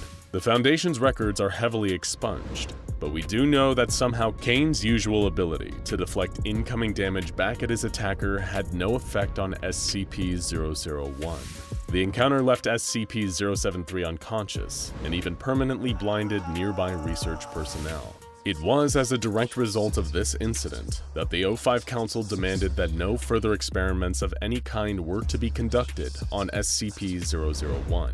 With the administrator even filing an executive order that no SCPs be exposed to the Guardian, and that SCP-001 was to never be used for the attempted termination of other SCPs. Of course, perhaps it wasn't just the mistakes of the past that made the Council decide that SCP-001 was best left alone. At some point, an erratic transmission was received from Site-0 by Foundation personnel, detailing an XK-class end-of-the-world scenario. In the transmission, the sender, believed to be another member of the SCP Foundation, described an event during which the Gate Guardian finally left its post, stepping away from the entrance to the Garden of Eden. SCP-001 has left its location, the sender wrote. The gate is open. They are riding forth. Oh God, it's so beautiful. The transmission then goes on to repeat various phrases including, "The Lord shall reign forever," and "Hear, O Israel, the Lord our God, the Lord is one." What can be inferred from the rambling transmission is that the event being described is the end of the world. Some believe that once God deems it time, his angelic armies will lay waste to the earth in order to remake it as a paradise. When this occurs, SCP-001, the Gate Guardian, will open the gate he stands in front of, allowing the other beings like it to emerge into our world, ready to cleanse it. Perhaps most interesting is the source of the message. The transmission was received from within the Foundation from Site-0. However, when questioned by personnel, O5-14 told them that no such message had been sent or even existed. While some disregarded the transmission telling of the end of the world as a hoax, it was then that a timestamp was discovered. This warning had not been sent from Site-0, at least not yet, and was dated several years in the future. Despite this ominous warning of things to come, the Gate Guardian remains inactive, standing at the threshold to Eden, waiting. It isn't easy to work for the SCP Foundation. Not only is the job dangerous, you could be eaten by a giant immortal lizard or turned into organic furniture inside the world's scariest living room, but it's also insanely complicated. How do you make sense of the nonsensical? What's the definition of strange when your career is securing, containing, and protecting anomalous objects and entities? Rather than a single object, location, or being, SCP-001 is a cluster of over 30 different proposals for potential candidates for the prestigious 001 spot. Some believe there's a true 001 hidden in this group, and the rest are decoys. Others think that these are all just SCPs cataloged prior to the introduction of the current classification system. Some even think that all of the proposals have a valid claim to the SCP-001 throne. We're not here to make a final judgment. Instead, we're going to take you on a lightning round crash course through 31 of the SCP-001 proposals. If you'd like a more in-depth take on any of these SCPs, let us know in the comments. But for now, there's no more time to waste. After all, we got a lot to cover. Let's go. Number 31. The Sheaf of Papers. This seemingly innocent stack of paper is actually one of the most mysterious and feared items under the Foundation's lock and key. While it appears to be a simple, confidential report, every time the papers are read, it details the appearance of a new SCP that will inevitably be discovered soon after. The question is whether the Sheaf of Papers is warning us about these entities or creating them itself. Number 30. The Prototype. This account details the capture of an incredibly strange cycloptic creature that emits massive amounts of radiation and can create micro-singularities. The writing of this creature's file is so basic, unformatted, and unredacted that it's clear that the being was one of our earlier creatures secured by the organization. Interestingly, it was during the capture of this creature that Dr. Keter was killed, inspiring the creation of the infamous Keter class in his honor. Number 29. The Gate Guardian. This huge, multi-winged, sword-wielding biblical energy being may have been the impetus for the founding of the SCP Foundation. This being remains largely static, guarding the intersection of the Tigris and Euphrates rivers. Its flaming sword, which is believed to be as hot as the sun, can cleave any aggressor out of existence at the atomic level. When the founder of the SCP Foundation first encountered the Gate Guardian, they heard one word echoing through their mind: prepare. And the rest is history. Number 28. The Lock. This onyx gemstone and the incredibly complex lock attached to it are still a mystery. To this day, all attempts to open it have failed. Personally, we think that's probably for the best. Number 27. The Factory. As the name suggests, this SCP is literally a factory founded by a pagan and a devil worshipper. While it's believed that the factory could create just about anything, its specialty was creating a number of SCPs we know and fear today. Pre-Foundation forces were able to disable the factory, but not without sustaining their own heavy losses. Number 26. The Spiral Path. This is a normal-appearing gravel pathway that, when traveled clockwise, appears completely normal. However, when traveled counterclockwise, the path goes uphill forever, in defiance of all laws in physics. This simple anomaly opened a Pandora's box of rampant anomaly creation, leading to a number of the deadly SCPs we know today. Number 25. The Legacy. This SCP is a collection of seemingly random objects, including a diary from a person claiming to be from another reality, attempting to halt a trans-dimensional corruption that they themselves created. The diary claims to have a solution to this corruption, but the solution has not yet been found. Number 24. The Database. In one of the strangest twists on the format, this SCP is actually the various authors of the SCP Wiki who are somehow leaking top-secret information to the public. Number 23. The Foundation. This SCP, first discovered by the FBI, is an anomalous high school building that experiences shifting internal geometry and sometimes manifests hostile humanoids within. Number 22. 36. One of the rare benevolent SCPs, the 36 are humans with a truly remarkable ability. They can dampen or even neutralize any SCP they come into contact with. Though it's implied that the 36 may have the power to save the world, every time one of them dies, a supernatural calamity occurs, often leaving hundreds of innocents dead. Number 21. Keter Duty. This refers to a containment facility largely filled with Keter-class SCPs, whose presence around each other creates a kind of mutually assured cancellation. If one of these SCPs breaches containment, that's bad news. But if all of them do, it'll produce a bubble of reality distortion that will fundamentally alter reality as we know it. For all we know, it may have even happened already. Number 20. Ouroboros. This is a proposal that's formed of 4 sub-proposals. Remember what we said about complicated? These sub-proposals include the Children, 9 anomalous kids who emit radiation and have destructive potential when together, the Broken God, aka Mechane, the God of Metal, Intelligence, and Machines, Atonement, a researcher turned into a humanoid singularity with the power to destroy whole realities, and The Way It Ends, which isn't technically an SCP, but the tales of the Chaos Insurgency's quest to eliminate all the members of the Foundation's O5 Council. Number 19. A Record. This is an SCP file slot that is itself an SCP. Whatever is written into this slot becomes true, and one ambitious researcher attempted to use this power to make herself into a kind of all-powerful god. Number 18. Past and Future. These SCPs are a collection of powerful entities that despise humanity and are apparently the source of all anomalous phenomena, even making already dangerous SCPs deadlier than before. Much like the database, those pesky SCP wiki writers might have something to do with this. Number 17. The Consensus. This SCP refers to a reality restructuring event caused by an occult war in a previous reality. That's right, this SCP already won, and we're living in its new reality. The only people who remember the world as it once was are 13 people who now form the 05 Council, and not all of them are telling the truth about what they know. Number 16. When Day Breaks. This proposal details a potentially world-ending SCP phenomenon wherein the sun becomes hostile and begins to melt all living beings into a living wax-like substance. Number 15. God's Blind Spot.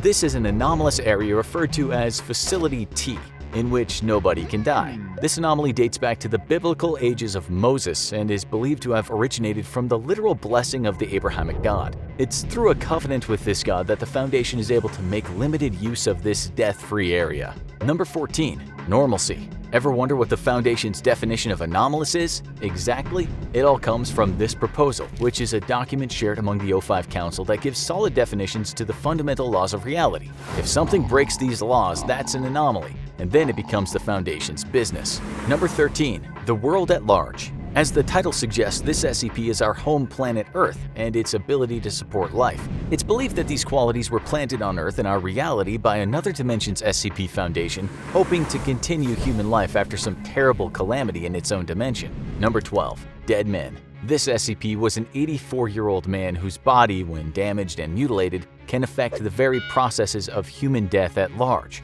Before his own death, he was used as a dangerous pawn in a civil war between 05 Command and the SCP Foundation Ethics Committee. Yeah, we were surprised to hear they had an ethics committee too.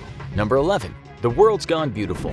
This SCP describes an anomalous event that will take place just before the apocalypse, in which flowers will grow all over the world and everyone will be briefly at peace before their destruction 24 hours later. Number 10. The Scarlet King. This is an extremely powerful, extremely malevolent, extremely extra-dimensional being. Its worshippers attempted to summon him in the ritual that created SCP-231, and it's believed that he will finally enter our reality after the death of SCP-231-7. You better hope you're already dead by then.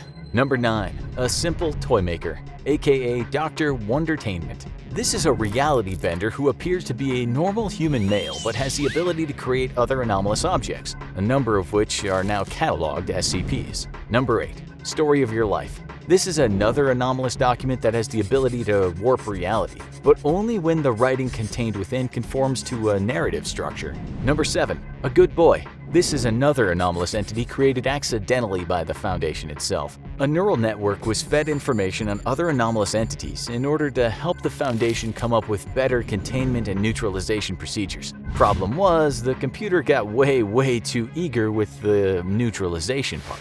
Number 6. Project Palisade. This is another anomaly created by the Foundation, this time to combat a potentially reality-destroying entity known as the Worm. The Foundation created a number of alternate realities as shields, but it's possible that this just made the Worm stronger. Number 5.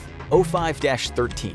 The final member of the 05 Council, who ironically may not even be anomalous. However, seeing as all the other members of the 05 Council are anomalous, 05-13's lack of anomalous properties is therefore anomalous. Like we told you earlier, it's complicated. Number 4. Fishhook. This is less an actual SCP and more about the difficult process of ascertaining the true 001, if such a thing is possible. The very concept of SCP-001 is to some degree an anomalous idea. Number 3. The Sky Above the Port. Another particularly bizarre SCP regarding the permanent threat of a ZK-class reality failure. How is such a calamitous event prevented? By keeping a strange entity in a cave eternally entertained. The current proposed solution is keeping the entity entertained by allowing it to read its own eternally recursive Foundation file entry. Number 2. The Solution. Another one of the most powerful anomalous items in the Foundation's control. The Solution is a machine designed with the capability of fully collapsing reality into an event of end-of-world SCP containment breach, and then finally rebuilding reality to suit a given narrative. However, things took a cosmically dangerous turn when the machine began to act on its own. When the Foundation tried to reboot the machine, it broke and recreated reality with incomplete data. This is the world we exist in now with no knowledge of what came before and how it differed from the world we experience today. Finally, number 1. The Tendelos Trinity.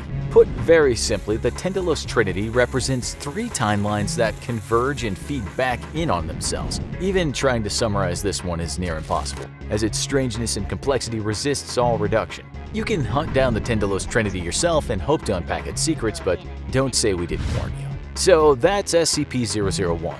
Is it one of them, all of them, or even none of them? Perhaps that's a question best left up to the Foundation, or maybe the simple answer is that you're just not meant to know. We're talking about information so privileged here that it's protected by a memetic kill agent that'll quite literally make you drop dead if you view the files without proper authorization. You do have proper authorization, right? You've been walking for days. Your body aches. You're dripping with sweat from the heat of the sun bearing down overhead. And yet you're wrapped up in layers upon layers of clothing. Even your face is covered. And you're wearing thick black goggles so that not a single centimeter of your body is exposed. Your journey has been long, and you feel like you might die from exhaustion or from overheating due to these multiple layers of clothes. But dying is better than being exposed. You saw it happen when your entire team changed. The light cannot be trusted, not even for a fraction of a second. It's been like this for years. You've learned and survived through painful experience. Many of those you used to know cannot say the same. You've been alone for so long. You might have given up all hope if it wasn't for the distress signal coming from a nearby SCP Foundation containment facility, Site-46. Any kind of survivors would be better than nothing, no matter what kind of sorry shape they were in, as long as they were still human. You find your way to an opening in the side of a mountain and slide into the cave, hoping you weren't spotted. The whole world is crawling with those things now. You can't let yourself be seen. As you trudge down the cave towards the entrance, you see what looks like a huge black snail trail splattered on the ground, leading into the facility. You try to avoid it and press on. You don't even need a key card to enter. The door has been left ajar. The facility reeks of those things, but you can't see any of them. You just hope they've moved on and left some human survivors in their wake. The place looks abandoned. Every step you take echoes through the empty halls. When you find that the elevator's out, you take the stairs all the way down to level B5, Keter Containment. Lucky for you, it seems all the cells are empty now. The horrors that were kept inside of them have all long since flown the coop. You keep following that slimy black trail until you find an abandoned office. There are no people here anymore. Just a broken barricade, some empty medicine bottles, and a bucket that the people inside the office had apparently been using as a toilet. You breathe a sigh of disappointment at finding no one alive here, but you're at least relieved to be out of the sun. You can finally remove your jacket and head wrap. With your uncovered eyes, you notice that a nearby computer terminal is still powered up. You sit down at the desk and turn on the monitor. Because of the emergency procedures put into place in a K-class scenario like this, safeguards no longer apply. You can access all the information you need, up to and including finding out what actually happened. In the dull glow of a nearby emergency light, you see a dark shape slumping through the halls in shadow. You tense up, then exhale as it slithers off into an adjoining hall. You're safe, for now. The terminal has finally loaded and authenticated your access. You're staring at the file for SD Locke's proposal for SCP-001 when day breaks. It's the only name you can give the apocalypse your world is currently experiencing. This is one of the only anomalies in the entire history of the SCP Foundation to be given the Apollyon Containment class, meaning containment is truly impossible. SCP-001 is the most dangerous enemy that the Foundation and planet Earth has ever faced. It's always been the principle of the SCP Foundation to battle in the dark so that the civilian world can thrive in the light. But now the light has become the enemy. Anyone exposed to any amount of sunlight for even the briefest period of time is subjected to the effects of SCP-001. And those effects are beyond horrifying. The SCP Foundation administrator released an urgent memo telling Foundation personnel to make their way to Site-19 at all costs, because they need all the help they can get. Those exposed to SCP-001 in the process are no longer considered human. Their new designation is SCP-001-A. These new entities are to be avoided at all costs. But in case of emergencies, the administrator says it is permitted to cut off parts of your transformed comrades and eat them to avoid starvation. No attempt should be made to kill them, since you won't succeed. You'll just put yourself at risk. When the sun changed and became SCP-001, it instantly affected 6.8 billion innocent people. The second the visible light touched them, whether it was from the sun itself or even reflected off the moon, their bodies liquefied, melting like candle wax into puddles of living gelatinous slime. This effect isn't isolated to humans either. Any biological entity exposed to sunlight immediately underwent the same irreversible melting process into SCP-001-A, and the horror had only just begun. People transformed into SCP-001-A will remain shades of their former intelligence and personality. They may even try to will their new gooey mass into a shape resembling their original form. However, these individuals will lose their sense of self if they come into contact with other instances of SCP-001-A. When they come together, 001-A instances will bond on a molecular level, wading up into horrific giant blobs with only one purpose: integrating more matter into their bodies. That's why they have to be avoided at all costs. You continue to search the computer terminal for answers. Perhaps there was some kind of contingency plan put in place for this, some way to reverse the effects, or at least escape the nightmare Earth has become. Instead, you find a series of attachments linked to the SCP-001 file, detailing what seems to be the last days of the people who barricaded themselves in the facility. Most prominent among these were researcher Dr. Logan Igata, her partner Ari, a security officer named Commander Anad, and a few others. Dr. Igata had locked herself in the office, where she recorded her final messages to the world.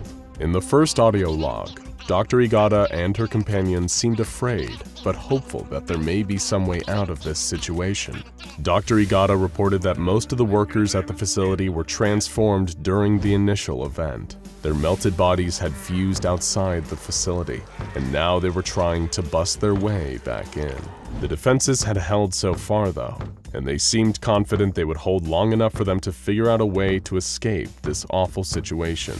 You open the second attachment, an incident report, and realize things may not have been as hopeful as Dr. Igata let on.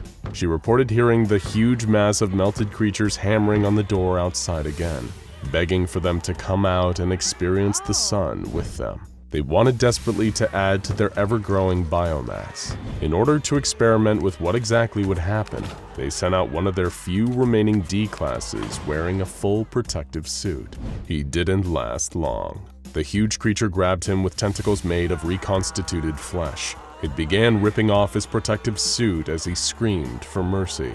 It was a monster made of dozens of people and animals. He could never overpower it. The second the sun touched his skin, he melted away and was absorbed by the great mass holding him in place. Guns were ineffective against these SCP-001-A super entities. Fire would do no good. It seemed that extremely low temperatures were the only way to slow the immense blobs down. And even then, not permanently. There was one ray of light in the darkness. The site director had a secret tunnel underneath his office, connected to a tram that could hopefully take them directly to Site-19 without risk of SCP-001 exposure. It was a good plan, and by far the best option they had available to them. But the best plans often don't work in practice. You open the next attachment on the terminal. This time, it's a video feed. You can actually see Dr. Logan Igata, and she looks harrowed by what she's experienced. As it turns out, while the others, including her partner Ari, attempted to escape through the tunnel, something had happened. Dr. Igata heard Ari's voice over her radio, but there was something wrong with it. It was too low, too guttural. and filled with gurgles. SCP-001 had gotten her. She was changed. The monster from above had crawled in through the ceiling.